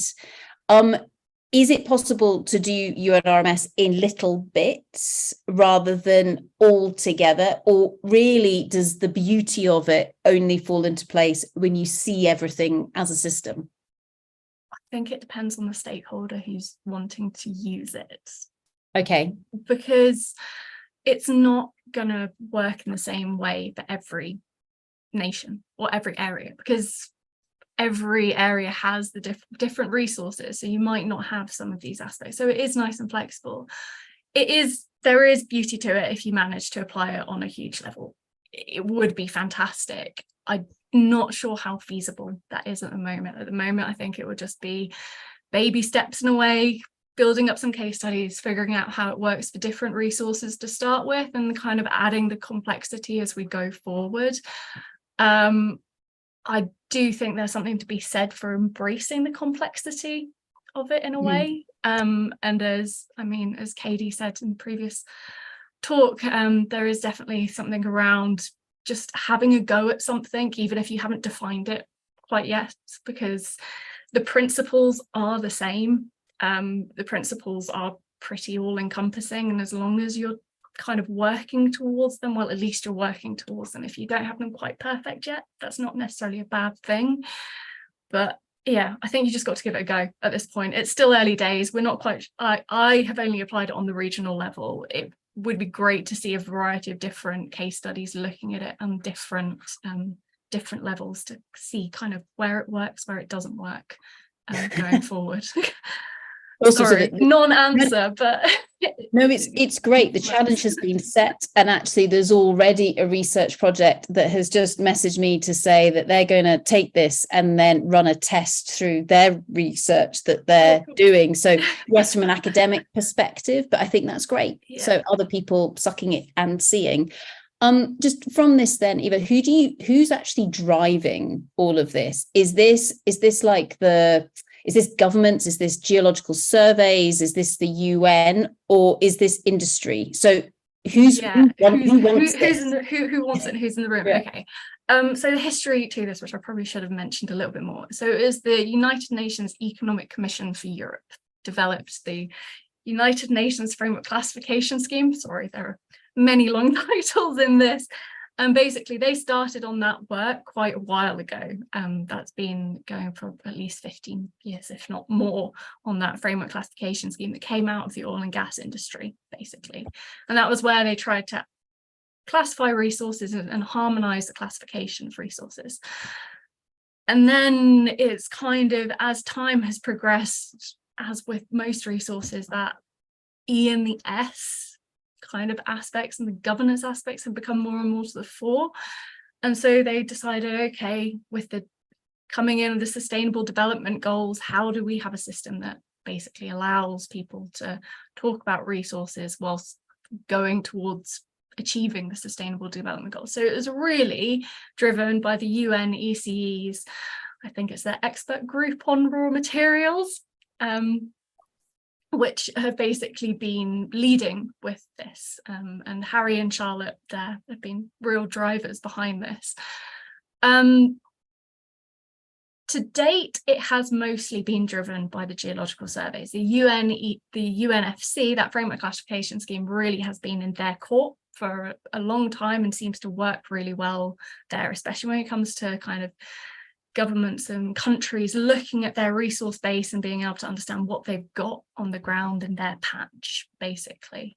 It could be used by industry. I know that some companies are beginning to look at it around like tailings resources potentially. It's been used in a few case studies there to see how that will work going forward, because it's that little bit more flexible than the CRISCO codes. But again, there still needs to be some harmonization across those and making sure that all that reporting is aligned and working well together. But then the UNRMS, again, it's driven by the UN, some interest from certain countries and regions and geological surveys. Probably one to keep an eye on is the African Mining Vision, because they've been looking at it quite a lot of detail, and it is kind of set in the basis of some of their work that's ongoing at the moment. So yeah, I'm not sure. It is meant to be for everybody, but there are certain areas that I think it will work better, basically. And I think this is, I mean, if you're trying to design something that is everything to everybody, it's going to be really difficult. And I don't know, Roger, if you want to comment on this at all, because I know that you have been involved, and especially bridging kind of making sure that the Crisco side of things and everything that Eva's just been talking about, actually there is a connection there. I don't know, Roger, if you want to comment on this. Yeah, Eva, that was fantastic. You've enlightened me. I've been involved with the UNECE for about 20 years, and in the recent past, the introduction of this UNRMS has always mystified me. I've never known quite what it was.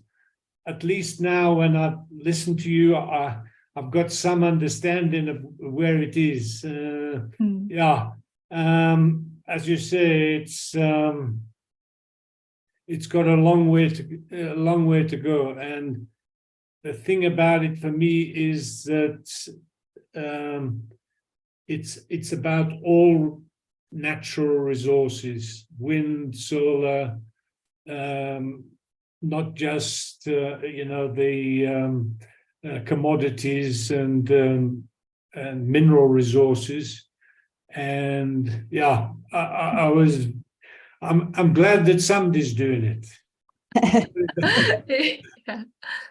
No, it's quite broad, to say the least, but it does they're basically the UNFC and the UNRMS, they're meant to work in tandem. Your UNFC is kind of, and Crisco reporting is basically state of play, what do we have at this point in time, and then the UNRMS is really trying to take that forward looking perspective, like, okay, so what do we do about it, and how do we make sure we get to where we want to be? I think that's probably the best way of trying to articulate it in a sentence, because it's quite big. Awesome. Thank you so much for that, Eva. And yeah, I've got lots of messages coming in here saying that you've just provided us with clarity to an area that otherwise nobody had. We knew that something was going on, but we didn't know what it was. So that's absolutely brilliant. Thank you so much. Round of applause. Thank you for having me. Thanks, Eva. Fantastic. Great. So from that world of frameworks, and again, trying to understand, okay, well, yeah, what might be in the ground, but taking into account as well the environment, the social aspects, now across into the world really of people. And so it gives me great pleasure to welcome to the stage, no, not another geologist, because we've had enough of them. No, instead, we get an accountant and a lawyer. Oh, yes, everybody, it's what we've all been waiting for. And so our next speakers that we have to welcome to the stage are the fantastic Michael Barron and Tim Law, who are going to explain to us the complexities, but also the excitement with regards to building trust using beneficial ownership transparency. Over to you, Michael and Tim. Thank you very much, Sarah, and thank you for the opportunity to speak today. And just to clarify the moment, I don't have a legal background. I don't have a geology background either. I'm a former government relations manager, but at some point in the past, I saw the light. And I'm now independent consultant along with Tim, based here in the UK. And what we're going to talk about today is what we see as a very important tool. You mentioned in the past that the series of conferences has covered toolkit. An important tool in that toolkit, we believe, is beneficial ownership transparency, or BOT, to add another acronym to the long list already for this afternoon. And that is, who really owns companies, and an important element in building trust and understanding, and building trust and integrity in supply chains.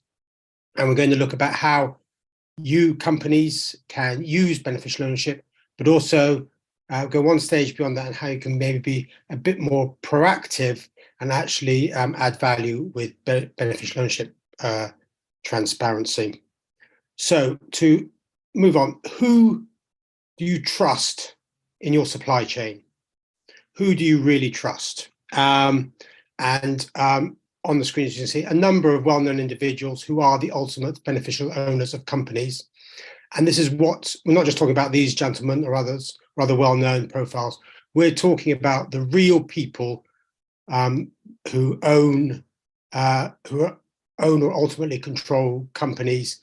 And that's often, as the graphic on the right of the screen shows, through what in some cases can be quite simple structures, but may also be more complex and use legal instruments like trusts or companies in so-called offshore jurisdictions, sometimes known as tax havens, to hide who really owns and controls the company. And beneficial ownership transparency is about looking through those structures and putting into the public domain details of who really owns the company, so you can see who you're really doing business with. And we'll come on to some of the implications of that in a minute. So how do you find out who really owns companies? What sources of information can you use? And as we speak at the moment, there is more and more information coming into the public domain.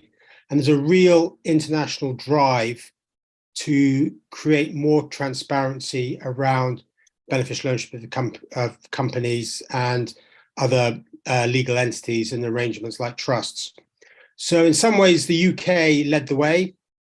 In April 2016, it started operations of the world's first public beneficial ownership register. Here in the UK, it's known as the Register of Persons of Significant Control for some various legal reasons, which I won't go into.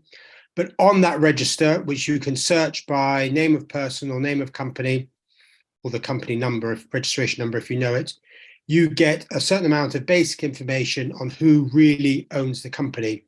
And this is just an example of actually a Kazakh company, an individual, and what information is available on them, the address, how they own the company, what share of the company they own, and so forth. And the UK is not alone. Across Europe, about half the member states of the EU have some form of public register. In theory, every EU member state is supposed to have a public register, but that hasn't quite happened yet. And there is a huge debate going on in the EU on how to balance the right of privacy and making some of this information publicly available. And also, as I say, around the world, other countries are tackling this issue. Countries as diverse as Ukraine, Ghana, Indonesia, Armenia, all have some kind of public register, and others are following suit. And indeed, many countries have closed beneficial ownership registers.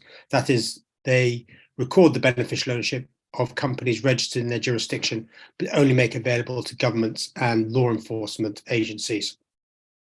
So there are resources beyond just the internet and expensive third-party due diligence providers to find out who the real owners of a company are.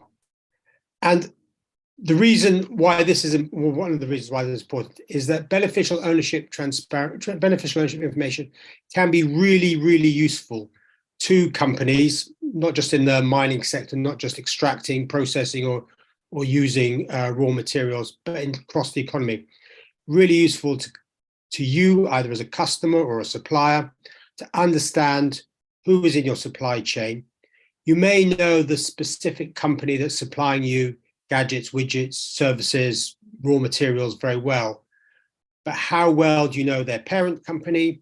That may sit behind a very complex ownership structure, and somewhere in the chain there may be individuals who raise red flags, prominent politicians, and therefore you get into the realms of corruption, conflicts of interest, and so forth. Excuse me, or individuals, or indeed companies, on international sanctions lists, and doing business with these types of people can bring real risks to your reputation, to your business, and indeed to the security of your supply chain. So with that, I'm going to hand over to my colleague, Tim, who will take you through the next part of our short presentation. Great. Thank you, Michael. And further to Sarah's introduction, I am an accountant, which sounds a little bit like an intro to self-help group. And maybe there is one that exists for accountants. And I should just say, if you hear any background noise, I am currently in the middle of a thunderstorm, so the noise is not added for dramatic effect. or to build tension. It is real thunder in the background if you hear it. So what sort of information about beneficial owners should people be looking at, and what is available in those resources that Michael talked about? Well, in general, the information which you'd be looking at is the name of those individuals, the name of the beneficial owners, and there may be more than one. So companies can have multiple beneficial owners. Normally, you would be able to find the partial date of birth. Full dates of birth don't tend to be disclosed because that creates a risk of identity theft and other criminal activity. You'll be interested in when that person became beneficial owner, because you may be looking at transactions that you've already undertaken with that company, and you may want to know whether that person was involved when you undertook a particular transaction. You may be interested in the nationality of the individual and their percentage ownership. Now, their percentage ownership is obviously relevant because that gives you some understanding as to whether or not they have a significant influence over that company, or whether maybe if it's a very small interest that they have, it may be that it is just part of their investment portfolio. You'd want to understand the nature of that ownership. So does this individual hold this directly? Are they actually just a shareholder in the company that you're doing business with? Or do they hold it through a long chain of ownership, which might in itself raise a red flag if that chain of ownership goes through lots of interesting jurisdictions? And the final one on a day of acronyms is PEP status. PEP is politically exposed person. So is the person who is the beneficial owner in a position of political influence, either in the country where the company is that you're looking to do business with, or possibly somewhere else in the world? Are they a minister, or possibly a former minister, or have they had a significant role in an international institution, which might mean that their involvement in a company, particularly if their role in government, say, was in the same sector as that business is now operating, does that potentially raise questions as to whether there may be some sort of a greater risk of corruption or illicit enrichment or something else along those lines?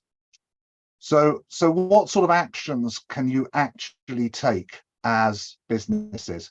I mean, we've talked so far about you as a business using beneficial ownership information to understand about your suppliers and customers. But first of all, let's think about you being that company in the middle of Michael's diagram. So your suppliers and your customers are looking at you, and they are asking those same questions, and they are assessing the risk in their value chain and whether or not they want to do business with you. So what is it that you can do to make yourself more attractive and a lower risk partner to do business with? Well, one of the first things that you can do is you can publish your beneficial ownership information proactively. And you can do that in a way that makes it easy to access for those who are looking to do business with you. Perhaps put it on your website, or put it where a potential partner would look to find information about who you are and what you do.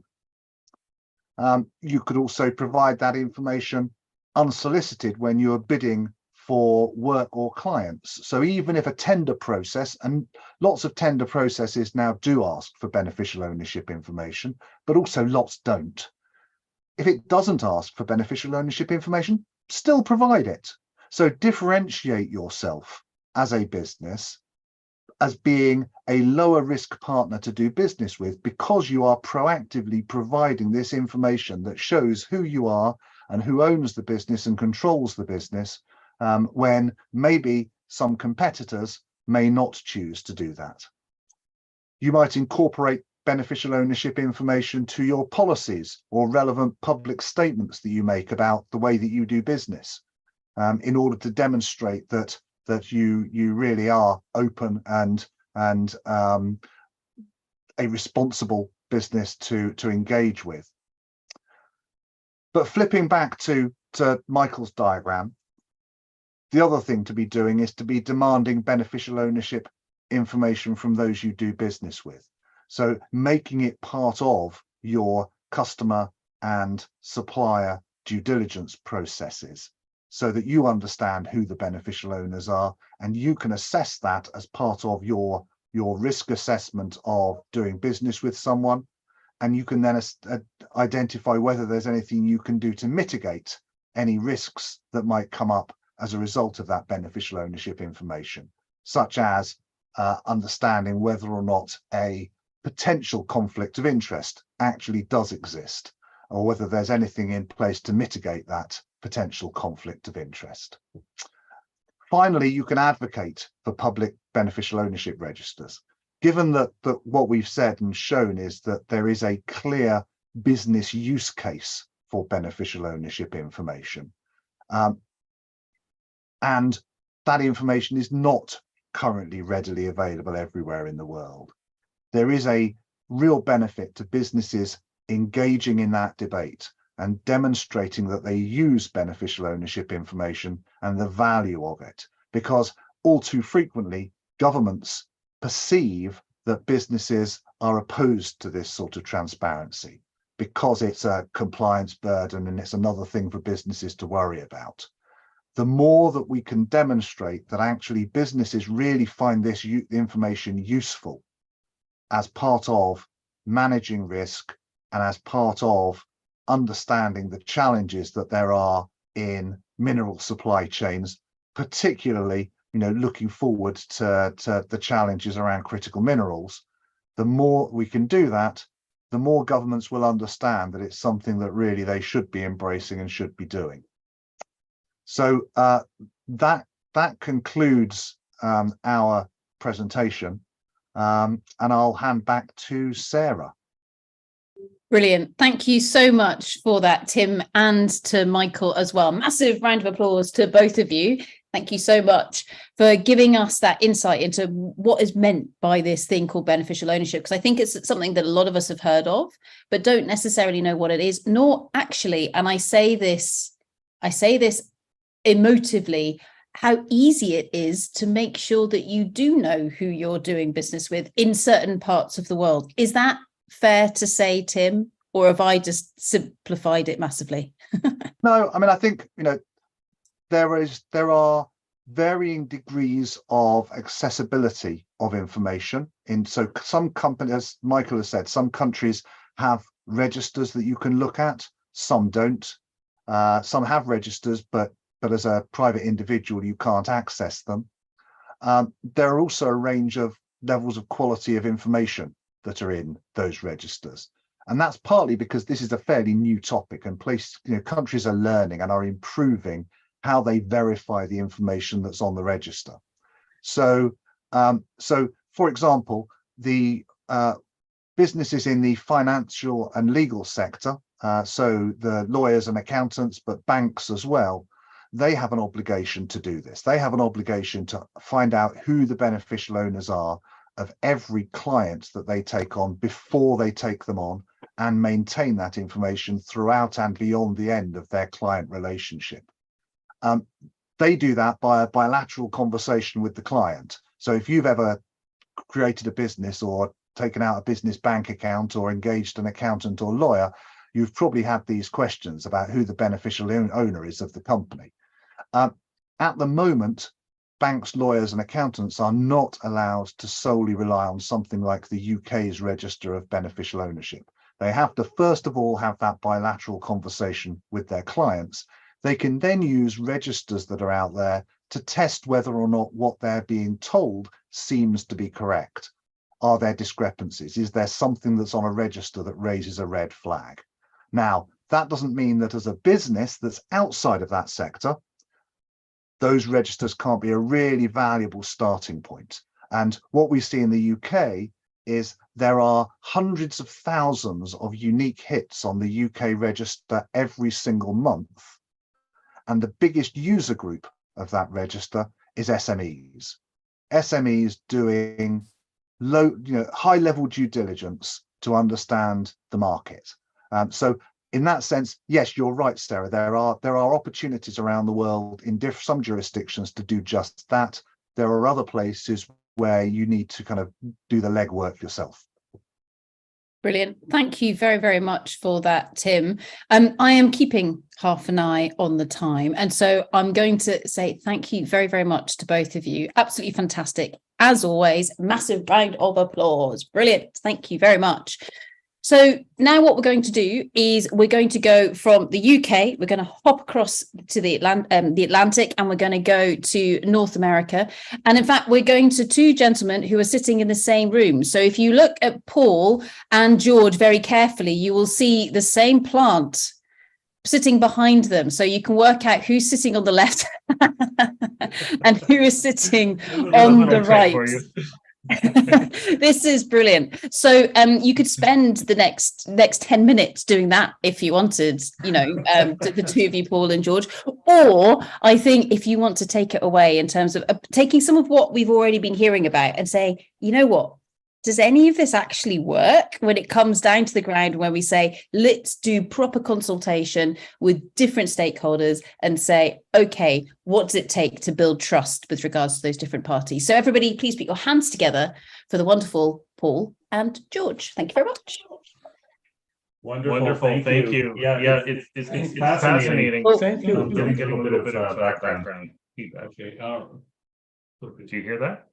Yeah, on you go, Paul. That's perfect now. Go for it. Okay.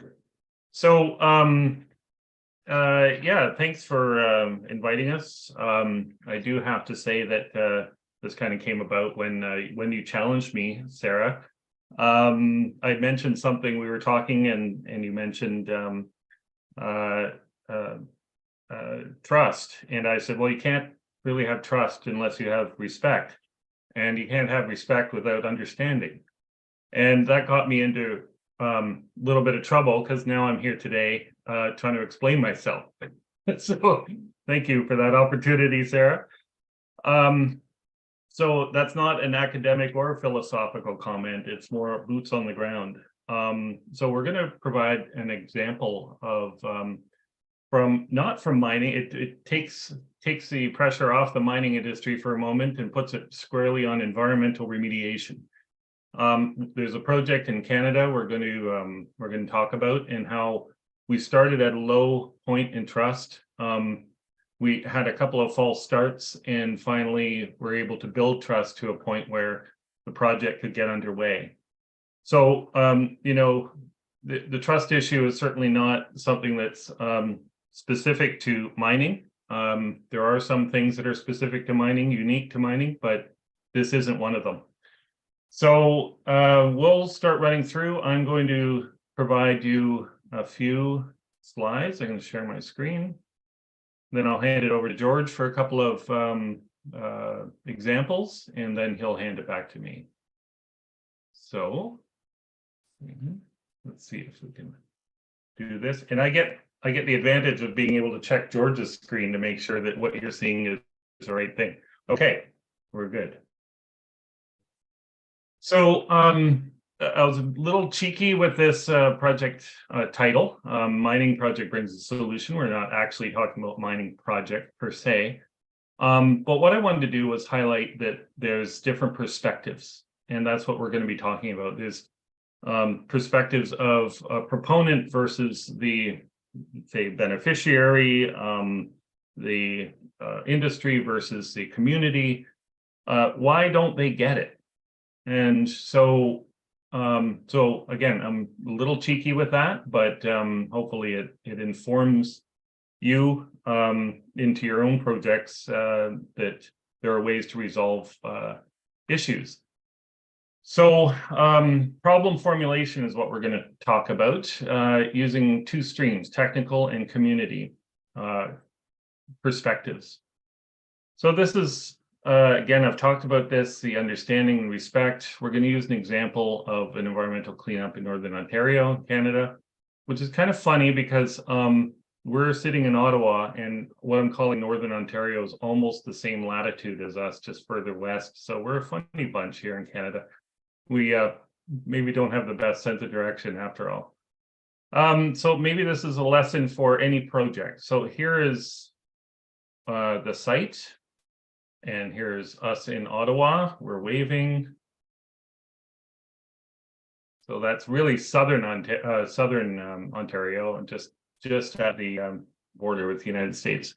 So what this is not is a how-to. Not telling you how to approach a particular community, but want to give some insight as to our experience. It's not a substitute for long discussions with stakeholders.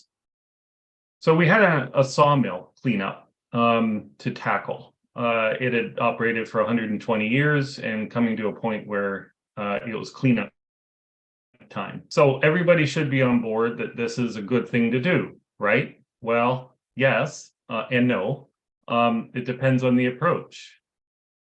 But first of all, just to get attention to the issue, the Indigenous community were so frustrated with the lack of action.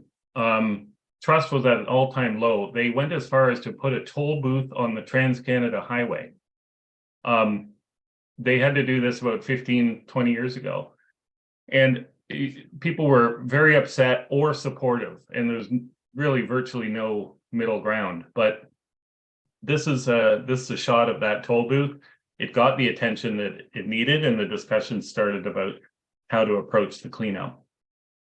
And so there was a mid-level of involvement, and I can provide these slides afterwards if needed.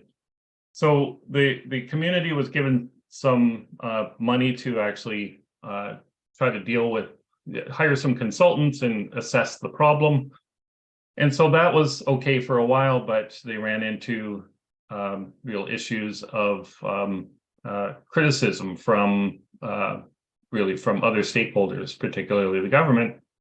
And finally, the community just said, we're tired of all of this, and trust was eroded again. Oops, sorry.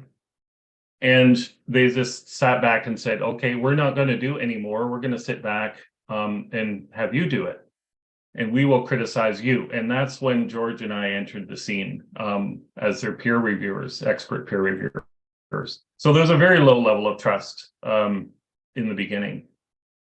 So we tried to press the reset button. We weren't asking for the solution here. We're asking, what is the problem? And we started the dialogue there, and we started other people talking about the dialogue. This is from the site engineer. So what is the problem formulation? Well, how do we tackle that? It could be a number of things, maybe not the obvious things. The community was talking particularly about health, and we like to compartmentalize environment and health, but Indigenous communities don't do that. So you needed some way to talk about these things together. We needed a community we needed to understand what the community's perception of the problem was, and the engineers can provide the technical perception. And then we want to combine those and make a joint problem formulation. So I'm going to hand it over to George here, and he'll tell you a couple of examples about the technique we use. And this is, again, on the community or project level. George? So we use so-called concept of cognitive mapping. This is a methodology which is at minimum 50 years old. Many of you probably know it and use it. What was new here, that this is application of concept of cognitive mapping in and with Indigenous communities. That was the first around, I think, 1999. It was initiated by community people and community members who approached us and approached me and said, can we discuss these things in a common language? We get statistics, we get risk assessment, evaluations, we get this and that, and we don't understand it. We would like to have common language that technical people can use, government people can use, and we can use. So I asked around. Frankly, I didn't know, but there were people to advise us and advise me. And we started with this cognitive mapping thing where everybody can do it. Everybody can do it. It's generally understandable, and everybody can develop their model. So the lady who initiated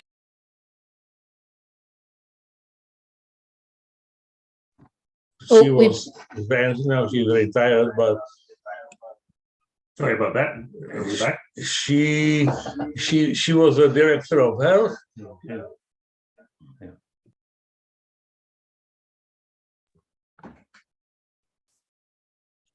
On you go, George. Yes. Wait. I think, Paul, if you turn off your speaker, and then we'll be able to hear George speaking without the feedback.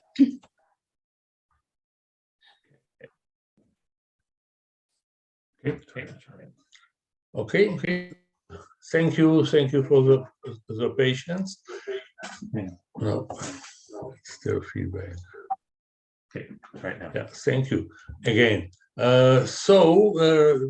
Every concept map has a central concept, main issue. It can be mining issue, it can be governance issue. This was the first map we did with the community, or part of the first map, where the main issue was diabetes incidence. That's the main trouble in this specific community, Mohawk Council of Assessment, and we can, discuss it further, and I can provide example. Second interesting example is from Alberta.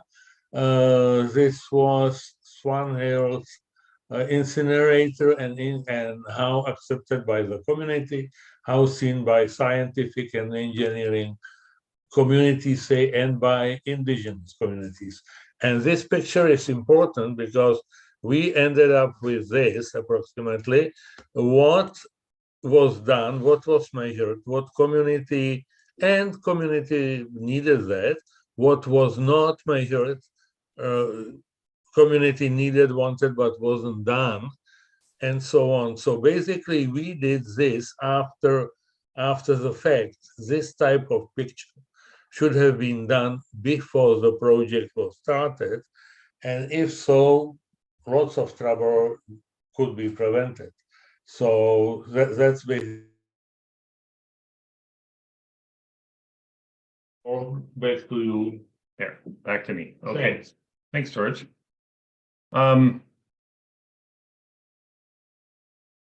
So George has talked about that. I'm just going to flip to our example for a moment.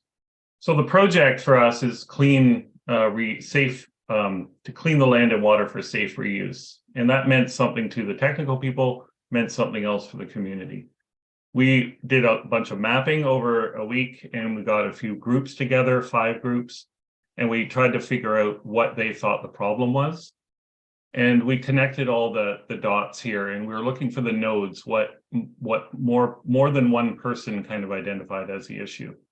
And the details aren't as important as the process, that we took all of their comments and put them together in one place and gave them feedback and did something with that information. So what we did was develop a problem formulation. This is the engineer's flowchart that basically says we're going to do mapping and use it. But then we ran into a problem. The engineer didn't actually use the concept mapping in their site assessment problem formulation or the risk assessment. So we started to go backwards.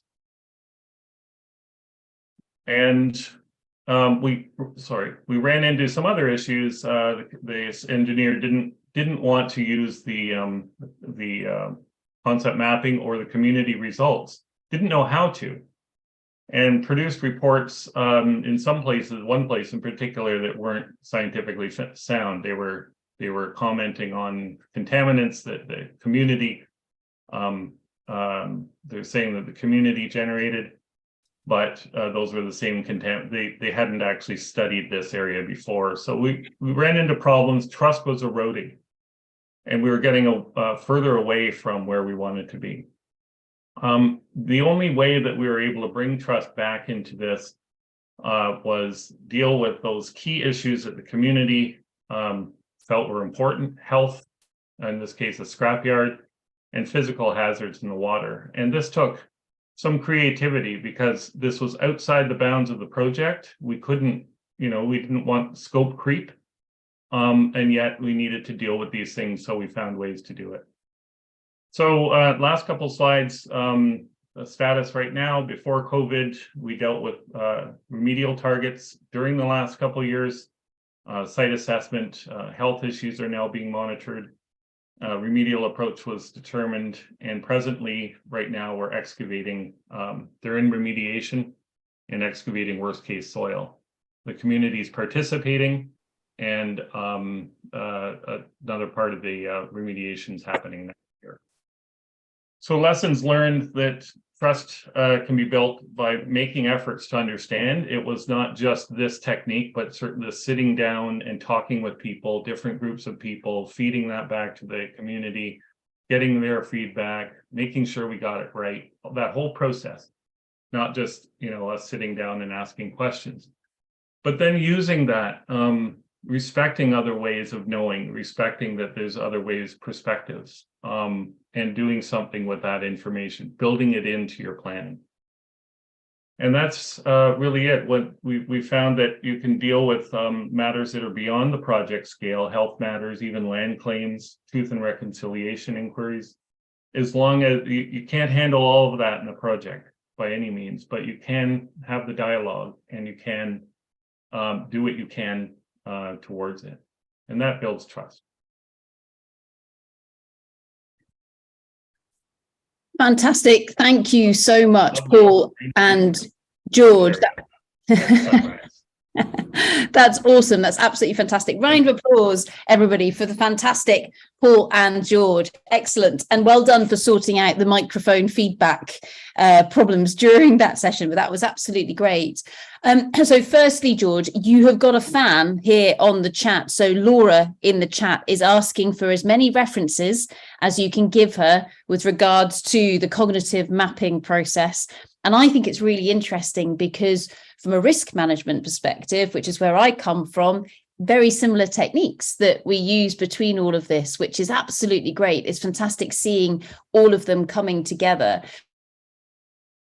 Now, you mentioned something towards the end there, Paul, around the fact that the engineer didn't make use of some of the information because they didn't feel comfortable with it, or what was the real reasons why the engineer didn't use it, didn't make use of that information when they were putting together their decisions?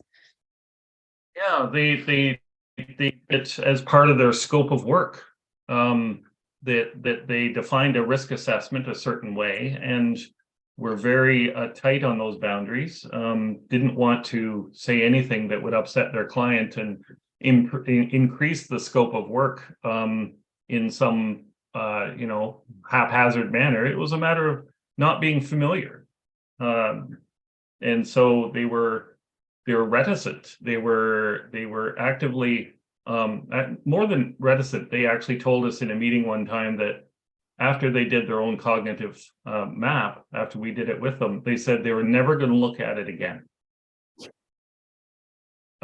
So this is what we were facing. And of course, that meeting ended up being very short after that. But this is the kind of thing that you can't bring these kinds of. So a proponent or a client has to provide direction to their engineer, to their expert, to not carry those kinds of biases with them. And I felt that didn't happen in that case. It wasn't an opportunity to do so, but the engineer or expert will listen. If they're told that you need to incorporate something, they'll find a way to do it. Otherwise, they won't. And I think with that as well, Paul, is almost where we're seeing these developments coming through in, say, the CRISCO codes, as we heard earlier on today. ESG has always been there, but perhaps the requirement to include those aspects wasn't being pushed hard enough by invariably very technical people to include that in their they're more geological calculations. So perhaps there's a little bit of learning that they could take from your case study here, which is great. There's a question that's come in from Johan in the chat, just to share this with everybody. He says, thank you very much, Paul and George. In a recent lawsuit, First Nations have decided to push for full implementation of FPIC, so that's free, prior, informed consent principles in Canada. Would that have changed the process that you followed? So if FPIC was something that was mandatory, do you think that would have either changed anything that you saw here, or would it have made it easier? That's a very good question. Thank you. I think that the people are still trying to work out what free, prior, and informed consent means. It's happening. I know all over Canada those discussions are happening daily, and that the boundaries of that are being defined with each decision, with each project, and each year. So in this case, I would like to think that it would have helped. It would have set some overall kind of boundaries, but the main problems here, I think, were the attitudes of the site professionals, and that's going to take a little bit more time. Once you've got frameworks in place, I also work on ethical standards for my profession, and it's just coming to a point where we're starting to dialogue with other jurisdictions that how you should be approaching Indigenous communities or small communities, and it's all over the map right now. Some places have really good, great guidance for their experts, so their professionals, and some don't have anything. So in this case, we have somewhere in the middle. There's some guidance if you look, but it's not really developed yet. So I guess that's a long way of saying that it would have helped having an overall framework to point to. It wouldn't have solved all the problems. Just sitting down and working it out on a community level was definitely the solution to some of the problems we ran into.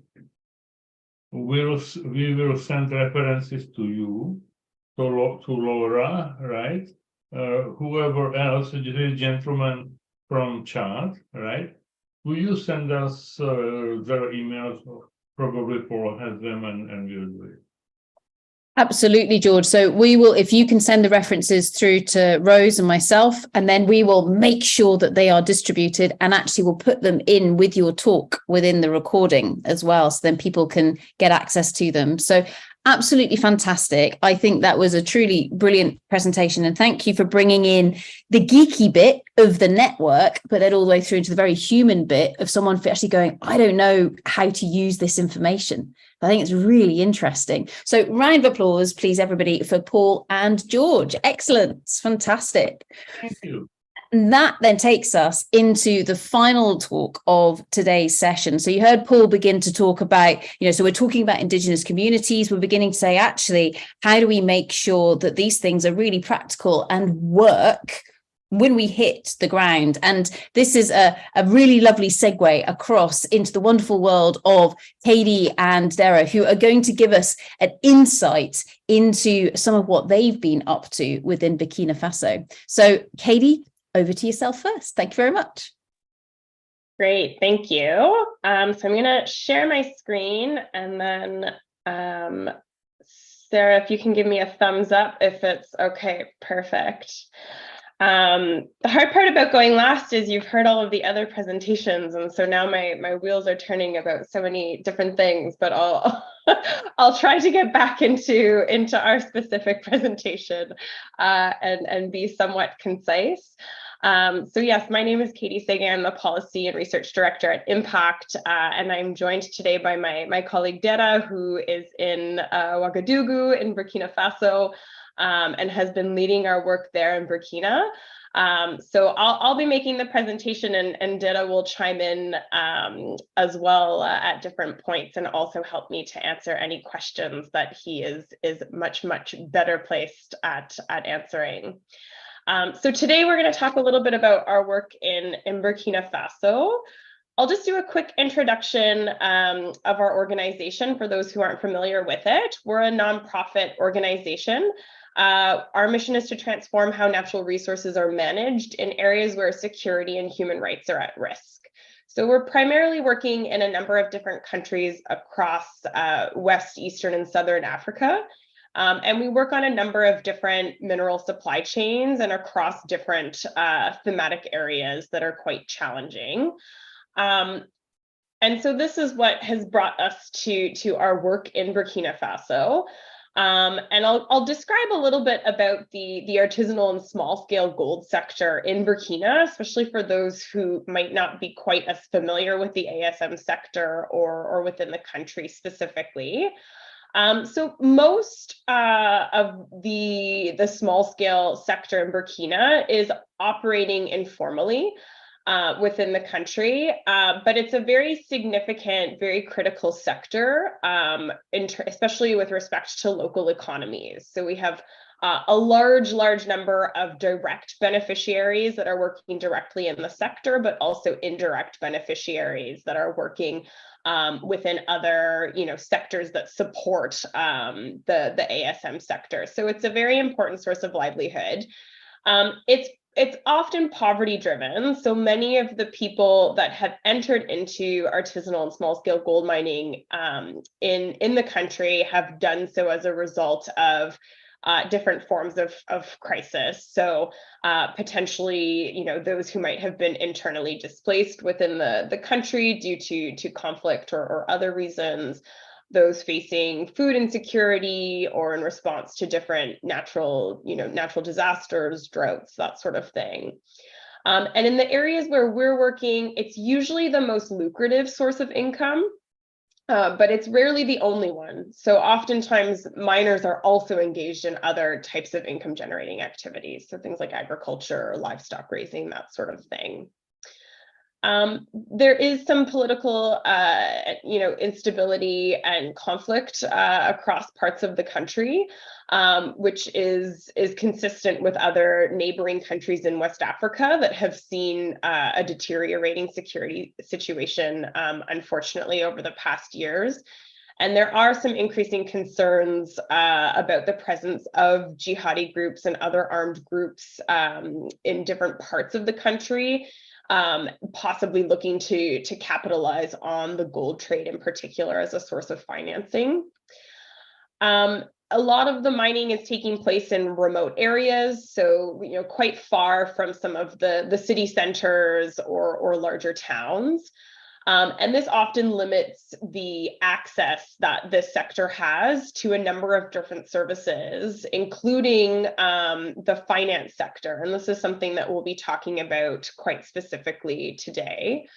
The sector is very reliant on informal sources of financing. So for those who don't have an in-depth understanding of artisanal mining and gold mining, the way that the sector operates is on a pre-financing model. So there's money that's invested from further down the chain through the different actors in the supply chain. So you have your exporters, your traders, your miners. And so that money kind of flows down the chain to help support financially, that mining. So whether that's support to secure some different equipment to be able to do the mining, or to just meet some basic needs, while miners are engaged in that activity. And then that money gets paid back to, the individuals that have invested, sometimes in sort of a percentage of the gold that is then produced. And of course, with the informality that is present in the sector, this does bring about, concerns or risks of illicit forms of gold trade, or links to, different sort of nefarious activities like money laundering or other linkages to criminal network groups. So try my slide here. So it's with that context in mind that we have been working in the sector. We started working in Burkina in 2021, and it was with our project called the Foundations for Peace project. And this is a project that has three essential pillars within the project. So the first is looking at financial inclusion through what's called our AFICOD model. And I'll explain that in greater detail in a moment. But this is essentially a project to support greater financial inclusion within artisanal gold mining communities. The second is to incentivize responsible and legal artisanal gold trade, remembering that a lot of it is informal or operating outside of legal paths. And the third is to improve enforcement strategies to tackle the more nefarious aspects of illicit gold trade within the country. Now, there's three pillars, but we view these three things as very, very interlinked. And sometimes that's not quite as obvious or evident for a lot of external stakeholders. So I wanted to just unpack this a little bit more. And we look at it as a bit of a cycle of reliance that a lot of actors within artisanal gold mining chains, miners and traders and exporters in particular, have on informal types of financing. And so if you think about, the fact that for a lot of miners and a lot of traders, the cost of actually formalizing, or the ease with which they can formalize, if they even have that opportunity, is very high. So, you have to pay for permits or licenses. You have to pay the costs of often traveling, far distances to get to a government office that could actually provide these services. You have to pay taxes and fees within your transactions. And so the cost of these for a sector that's quite poverty driven, is very high and doesn't really incentivize many to formalize. And so when miners or traders are not formalized, they then can't access formal sources of financing because they're not a legal entity. They're not engaging in a formal activity. And so they're reliant on informal sources of financing or black market sources of financing to be able to carry out their activities. That then ties their gold to those same channels because they need to, pay back the sources of that financing.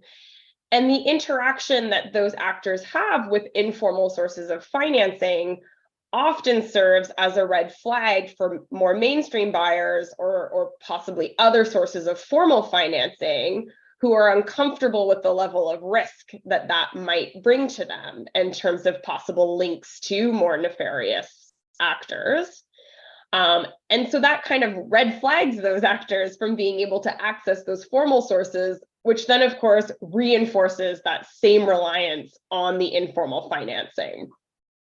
And so this is a pretty common challenge that has been identified within artisanal and small-scale gold mining. And so there's been a lot of efforts to break this cycle, to try to introduce formal financing to the sector, but it's been quite difficult because you have a lot of financing structures that have been recommended or that have been suggested in terms of microfinancing or commercial loans or government-backed programs, private equity schemes, a number of different tools. However, those vehicles are not always compatible with the realities for a lot of artisanal gold miners in Burkina Faso and I would say across a lot of different African countries as well. And if you look at my little graph here, you can see that the average, person, man or woman in Burkina Faso, let alone those from artisanal gold mining companies, the majority have never taken out any kind of formal, finance product. Many of them don't even have a bank account. And so they're quite far away from being able to access these types of services. And so this is what, how enters our AFICOD model that I mentioned as our first pillar of our project in Burkina Faso. And this is a model that we created and piloted first in the Democratic Republic of Congo, and then have now had the opportunity to implement it in Burkina. And what it is it's essentially a village savings and loans association model, which is a very well-established model and has been used quite often, but more in sort of agricultural contexts or other sectors. But we adapted it to the artisanal and small-scale gold mining sector. And it's really seen as the first stepping stone to financial inclusion for actors who really have not had any engagement in formal types of finance. And the model pursues a women's economic empowerment approach. So it really promotes, the leadership of women within these associations as part of the management committee or as part of the volunteers that participate in this type of project. And it's really tailored to the parts of artisanal and small scale gold mining that are really the least formalized. And so it's really, it really creates a good stepping stone also for future efforts to formalize, because it helps to start give a bit of organizational structure to the groups that participate in the project. It's also a model that promotes social cohesion within artisanal and small scale gold mining communities, which is incredibly important in contexts like Burkina or like the Democratic Republic of Congo that are experiencing conflict, to different degrees, because it supports conflict prevention efforts that go hand in hand with social cohesion, as well as economic security that these types of programs can help to instill. So I'm not going to go into each step of how the model works. I'll share a link to a brochure that goes more into detail of the steps. But in a nutshell, the project facilitates groups within the community to just self-select and pool their savings over a period of time, and to use those savings to loan out money to members to invest in different activities. And then the profits from those investments gets put back into the pool. And so they can kind of continue to increase their savings while also supporting each other in different economic pursuits. And so I'll turn to Dara now, who can talk a little bit more about the specific results that we had in the project for Burkina. Okay, Katie, thanks very much. Thanks also all the proactive team running the program. As you can see, we are not lucky like Paul and George sharing the same office. We are a bit far, but we share the same commitment. We have the same passion. So Katie and I are very close on this program, and all impact team is really happy, very passionate while sharing the results about AFCOR program in Burkina Faso. As already mentioned, we just used the VESLA system. We decided to implement in the artisan and small scale gold mining area. And at the end of the day, we had some highlight results I can share with you. The first point is that we were able to establish more than 54 VESLA groups, and involving more than 1,300 members, with more than 80% ladies, women, I mean. So at the end of the day, we were able to have participants better educated in terms of financial education. They were able to create their loans, generate it, and afford, they created the savings and they generate the loan from their own savings. It means a very system which is very simple, very accessible for these artisanal skill miners. And also it was a point from where they were able to build more solidarity in the community, because it's not money coming from outside, their own money. They were able to handle it, and at the end, they were able to use and finance some very community activities. For example, in one of the community, which is the Central West, they were able to use their own funds to finance the health care materials which were missing in their communities. It shows how they were able to identify their own needs and use the fund to reallocate it. And in another region, which is Central North, they decided to use part of their funds to make a more environmental to approach to bring more environmental solutions, like having trees in their regions. So I think while we want to speak about environmental issues, they will be more aware since they decided to identify it from their own way. So we can go to the next slide where we can share more lessons based on these projects in terms of highlights. Katie, we go to the next slide, please, as we are sharing your, yeah. So based on the lessons we shared from the project, is that formalization need to be very, very related to financial inclusion. There is most of unsuccessful efforts because there is not a link. People are not taking in consideration how it is important to link the financial inclusion and the formalization. And based on this project, we have this lesson we learned.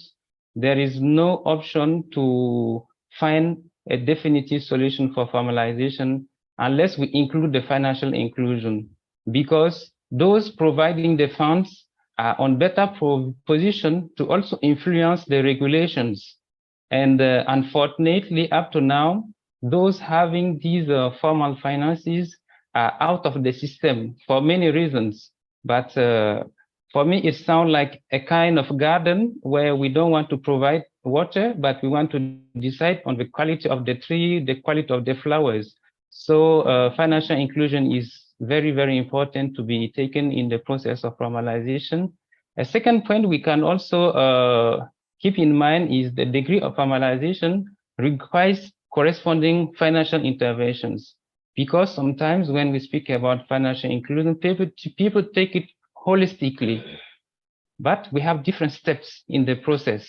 For example, our communities, where most of them were having very minimum needs in terms of finances to start the activities or to make more activities. Some people were in need like $100, $200. So at the bottom level, we also need to take in consideration it is not the same needs according to the level of the process we want to support and find this financial solution. One more lesson from the project is that formalization is not synonymous to trade, because we see some actors who make the effort to have the first step in the legal process, like just having a license, which is not sufficient. In case they have the license, the level of the operations management becomes also another need in terms of finances. So sometimes you will see some actors, they make the first step having the license, but they cannot have formal finance to operate. And definitely, as already mentioned by Kedi, they will be in the reliance of the informal finances. So at the end of the day, they will be still in the same mechanism of being illegal actors. So all in all, we can say the approaches which have been tried so far are not adapted to artisanal scale miners. And we strongly believe by AFCOM model with the Vesla system, it's a solution. It's already a beginning as in terms of action from the miners who are willing to take their responsibility. They make the first step by showing they are able to handle finances properly, and any second level where we will be in contact with the formal finances, they will be able to manage it as well. So this is very few words I could share regarding the program, and I hope you didn't suffer very much. Okay, so in case there are some questions, I think Katie and I will bring some clarifications. and the references regarding the report will be shared as well. Brilliant. Thank you so much for that, Della and Katie. That was absolutely fantastic. Round of applause from everybody to you to say thank you. Absolutely brilliant. Fantastic. And I think with regards to that, there have been lots and lots of comments flying around behind the scenes saying that actually building on the previous talk where Paul and George were saying, well, what's the problem? This actually is where what it feels like you guys have done is really put your finger on one of those key problems, which, if not checked, can turn into that vicious cycle where it's complicated, but also really difficult for people to break out of this. So this is absolutely fantastic. And thank you very much for sharing. Now, in the interests of time, what I'm going to do is actually invite all of our panelists to, I know I can see most of you on the screen in front of us at the moment, and welcome you to our final 10 minutes of closeout of discussion, just so that having sat here and listened to the last few hours worth of very, very different talks. So to give you a quick reminder, we started off with Minister Ghani giving the perspective from a UK government angle, saying, well, what's going on within governments at the moment to really try and drive that attention, but also, I guess, fairness and access to these minerals. So there's a huge amount of thought that's going on at government levels at the moment across the world. We then went across to Teresa and Roger, who gave us insight into where ESG is being truly incorporated into some of the more geological governance that gets shared across the world. Then we went to Katie, who gave us the perspectives from tech, and a fantastically, I guess, open and humble, to use your own words there, talk to say, look, we recognize where we have problems. And so what do we then do to try and address those, and transparency really being key with regards to that. Then across to Eva, who gave us that fantastic rundown on what on earth is this thing called UNRMS. So I don't know who gave us the most acronyms this afternoon. I'm not sure who's winning that particular prize, but thank you, Eva, for saying, okay, this is actually what is going on with regards to that, I guess, regional insight when you're trying to say, well, how might those different resources be used across a particular region, or where are they and how do they interact with one another? Then across to Tim and Michael talking about beneficial ownership and the fact that actually some countries have really, got fantastic systems that we can tap into, whilst others might be a little bit more opaque in terms of what we can tap into there. And then across to Canada, to Paul and George, and really saying, again, everything is a system, everything is a network, but then also what I really loved from there was, how do you take that data that might be collected by somebody totally different to you, but still be brave enough or courageous enough to say, well, no, I'm going to include this in the decision making. So how do I make use of that? And then finally, this fabulous story that you guys shared, Katie and Dara, from Burkina Faso with regards to, okay, well, let's put our finger on that problem and do something about it in a way that not only respects those people that live in that community, but allows everybody to interact with dignity as well. So I think that was absolutely fantastic. So with regards to that, what I'm going to do is invite all of you just to say, okay, did you have any aha moments, or what was your main takeaway from the last few hours? If anybody wants to go first, then wave at me. If not, I'm going to go to Katie first, because I know that Katie always has been sitting there thinking, I know how I want to comment on this. So Katie, perhaps if I can come to you first, and then I'm actually going to go to Paul. So Katie, over to you. Thank you, Sarah. And I actually wanted to share a question for my fellow panelists. I was struck by Paul and George, the cognitive map that you popped up. And one of you made a comment like, we made this map after the fact. Why didn't we make it before? And to kind of draw upon that, I think so many of the examples we shared today are in hindsight of what we could have done differently. And my question to the panel is, how can we, as we look at greenfield operations, as we're entering into new jurisdictions, as we're doing things for the first time in certain circumstances, encourage our management teams, our peers, our colleagues to start with the cognitive map, to do it right from the first time? Maybe I'll pause there and get your thoughts. Brilliant. Thank you for that, Katie. I have a big answer there because we use them the whole time. So I'm biased with regards to that. But Paul, seeing as I was going to come to you anyway, Do you want to either build on what Katie's just posed, or do you have any aha moments? And then we'll go to Eva. Well, I think George wants to reply to that comment, but I just wanted to say that my aha moment really was just Eva's comment on embracing the complexity. I think that quite often we run away from it, but I think that if we can find ways to embrace that complexity and have those dialogues and give it a go, as it were, then I think it'll solve a lot of problems, because it works out in the dialogue itself. The process of sitting down and dialoguing is so important. So that really stuck out to me. George? Fantastic. Yes, just thank you for. Go on, George. Thank you for asking this question, because it's critical. These things should be done before the project, right?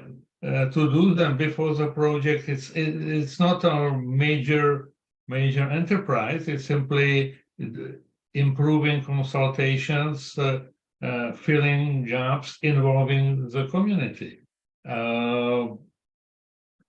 We see, or I saw, in my, 30 years at the University of Ottawa, I saw community of Akwesasne on St. Lawrence River, and this was discussed 50 times. Only if we knew that, only if we did this in the 50s, instead of 70s, 80s, and 90s, the 60% of the community has type 2 diabetes. If health prevention plans were introduced in the 50s and 60s, many of these people, and in indigenous communities and in non-indigenous communities, they would have better life. Only issue of policing in Akwesasne, because of breakdown of traditional economy, is in hundreds of millions of dollars. Some of it could have been prevented. So that's basically my comment. Things should be done before. This should be done before the project. Yes, agree. There we go, Katie. Simple Thanks for asking the question. Yeah. Awesome. Eva, do you want to chip in on the discussion, and then we'll go to Michael? Yeah, absolutely. Well, I think, Katie, I must say your talk mostly got me thinking about how do you do this really. It was when you were saying that, but we've got the principles, so we should just go ahead and start doing stuff around it. I think it is that we just kind of need to make a start on some of these things and not be afraid of tackling the big questions, even though we might not have all the data to back it up. Again, kind of with the theme of this, I really think it's that transparency and bringing everybody to the table to get all of the ideas, because if you don't have that range of perspectives, you might not identify all of the problems quick enough. So by talking to as many people and getting that range of perspectives, you might actually find the answers faster. So yeah, I think that's me. Brilliant. Thanks, Eva. Michael, how about yourself? And then we'll go to Dara. Yeah, thank you. So I think quite a few things impressed me this afternoon, but one of the ones is, again, going back to Katie's presentation, and she talked about the kind of bravery of the company making the kind of leap in terms of transparency around occupational disease and deaths from occupational disease. Thinking about this is often what's needed is, and again, from the very beginning of a project, the bravery of companies in particular to be transparent and to act in a transparent way from the start. And as well, and that's not just mean about kind of identifying who's really owning the companies you're doing business with, but Tim and I also do a lot of work on contract transparency and being brave to kind of go into contract negotiations on the understanding that it will all be made public in due course, and that really changes the psychology of the negotiating process, and hopefully end up with a more equitable and balanced contract at the end of it. So that's my thoughts. So do you think, Michael, with that, just before we go across to Dara, do you think there's a courage to be vulnerable? or potentially vulnerable that's here? I think there's a courage. I'm not sure about vulnerable, but there's a courage to. I think it was Kate herself who mentioned she's like me, a language graduate rather than a science graduate. About storytelling and being able to have the bravery to tell your own story, and also the bravery to be challenged, and not necessarily use the word vulnerable. Yes, to be open. I suppose there is a vulnerability about it. Yes, because if you put information out there, people will try and throw stones at it and challenge you and say whether it's the terms of a contract or whether it's your numbers on health and safety or whether it's your contributions to the community or whatever it happens to be. Great, thank you for that, Michael. Fantastic. Sarah, how about yourself? Any aha moments you want to share with us that you've heard this afternoon? And then we'll go to Katie. Thanks once more, because this is a big opportunity for us to make the voice heard about the challenges which are faced by the artisanal scale miners. So once more, we congratulate those running the program. One main point is how relevant it is to work on the financial inclusion to solve all the responsible sourcing challenges. Unless we find a definitive or a very sustainable solution to this challenge, all our efforts will be facing the financial challenge. So it's very important we can really work on it. And I quite agree with the point about George and what George and Paul said about involving the communities. There is no other option. Like what we did now, we had a factor of success because all the process involved the communities. Our main target in this project is making for women empowerment, but based on the community agreements, we adapted it. We were able to solve their own needs. So involving the communities is the key element to getting those results. Brilliant. Thank you for that, Dara. Fantastic. And Katie, how about your final words of wisdom? Yeah, I think one of the things that strikes me is that in some ways the mining sector and the development sector is kind of similar in a way, in the terms of, we arrive, into these communities where we're working, and we have a lot of, preconceived notions or assumptions or ways of thinking that are our own, sort of bias in terms of where we come from. And so I think that really understanding and trying to gain the perspective of those within the communities is absolutely paramount, because they're not going to see things the way that we see them. And even if, we are transparent about why we're there or what we're doing or that sort of thing, it's not always interpreted that way because they don't see things the same way. And I think, I think about the examples of sort of the tax payments that were mentioned in the chat. And a former hat, I used to be the interim director of Publish What You Pay Canada. So I worked a lot in the extractive sector transparency space. And I mean, to be honest, it's also an assumption that communities even know their own taxation frameworks in the country, right? And so there's just a lot, I think, of emphasis that really needs to be made on having that deep understanding and having that communicated and validated by the community themselves, I think is just absolutely crucial.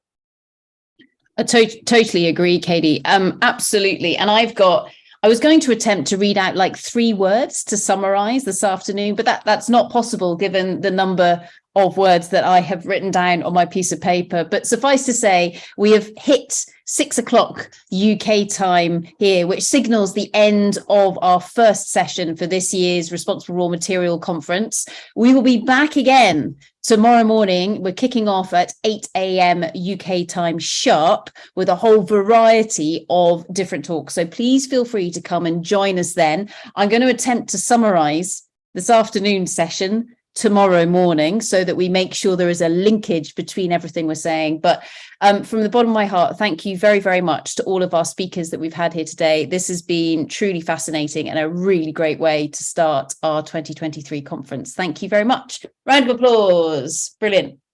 Thank you very much, everybody, and see you tomorrow. Thank you.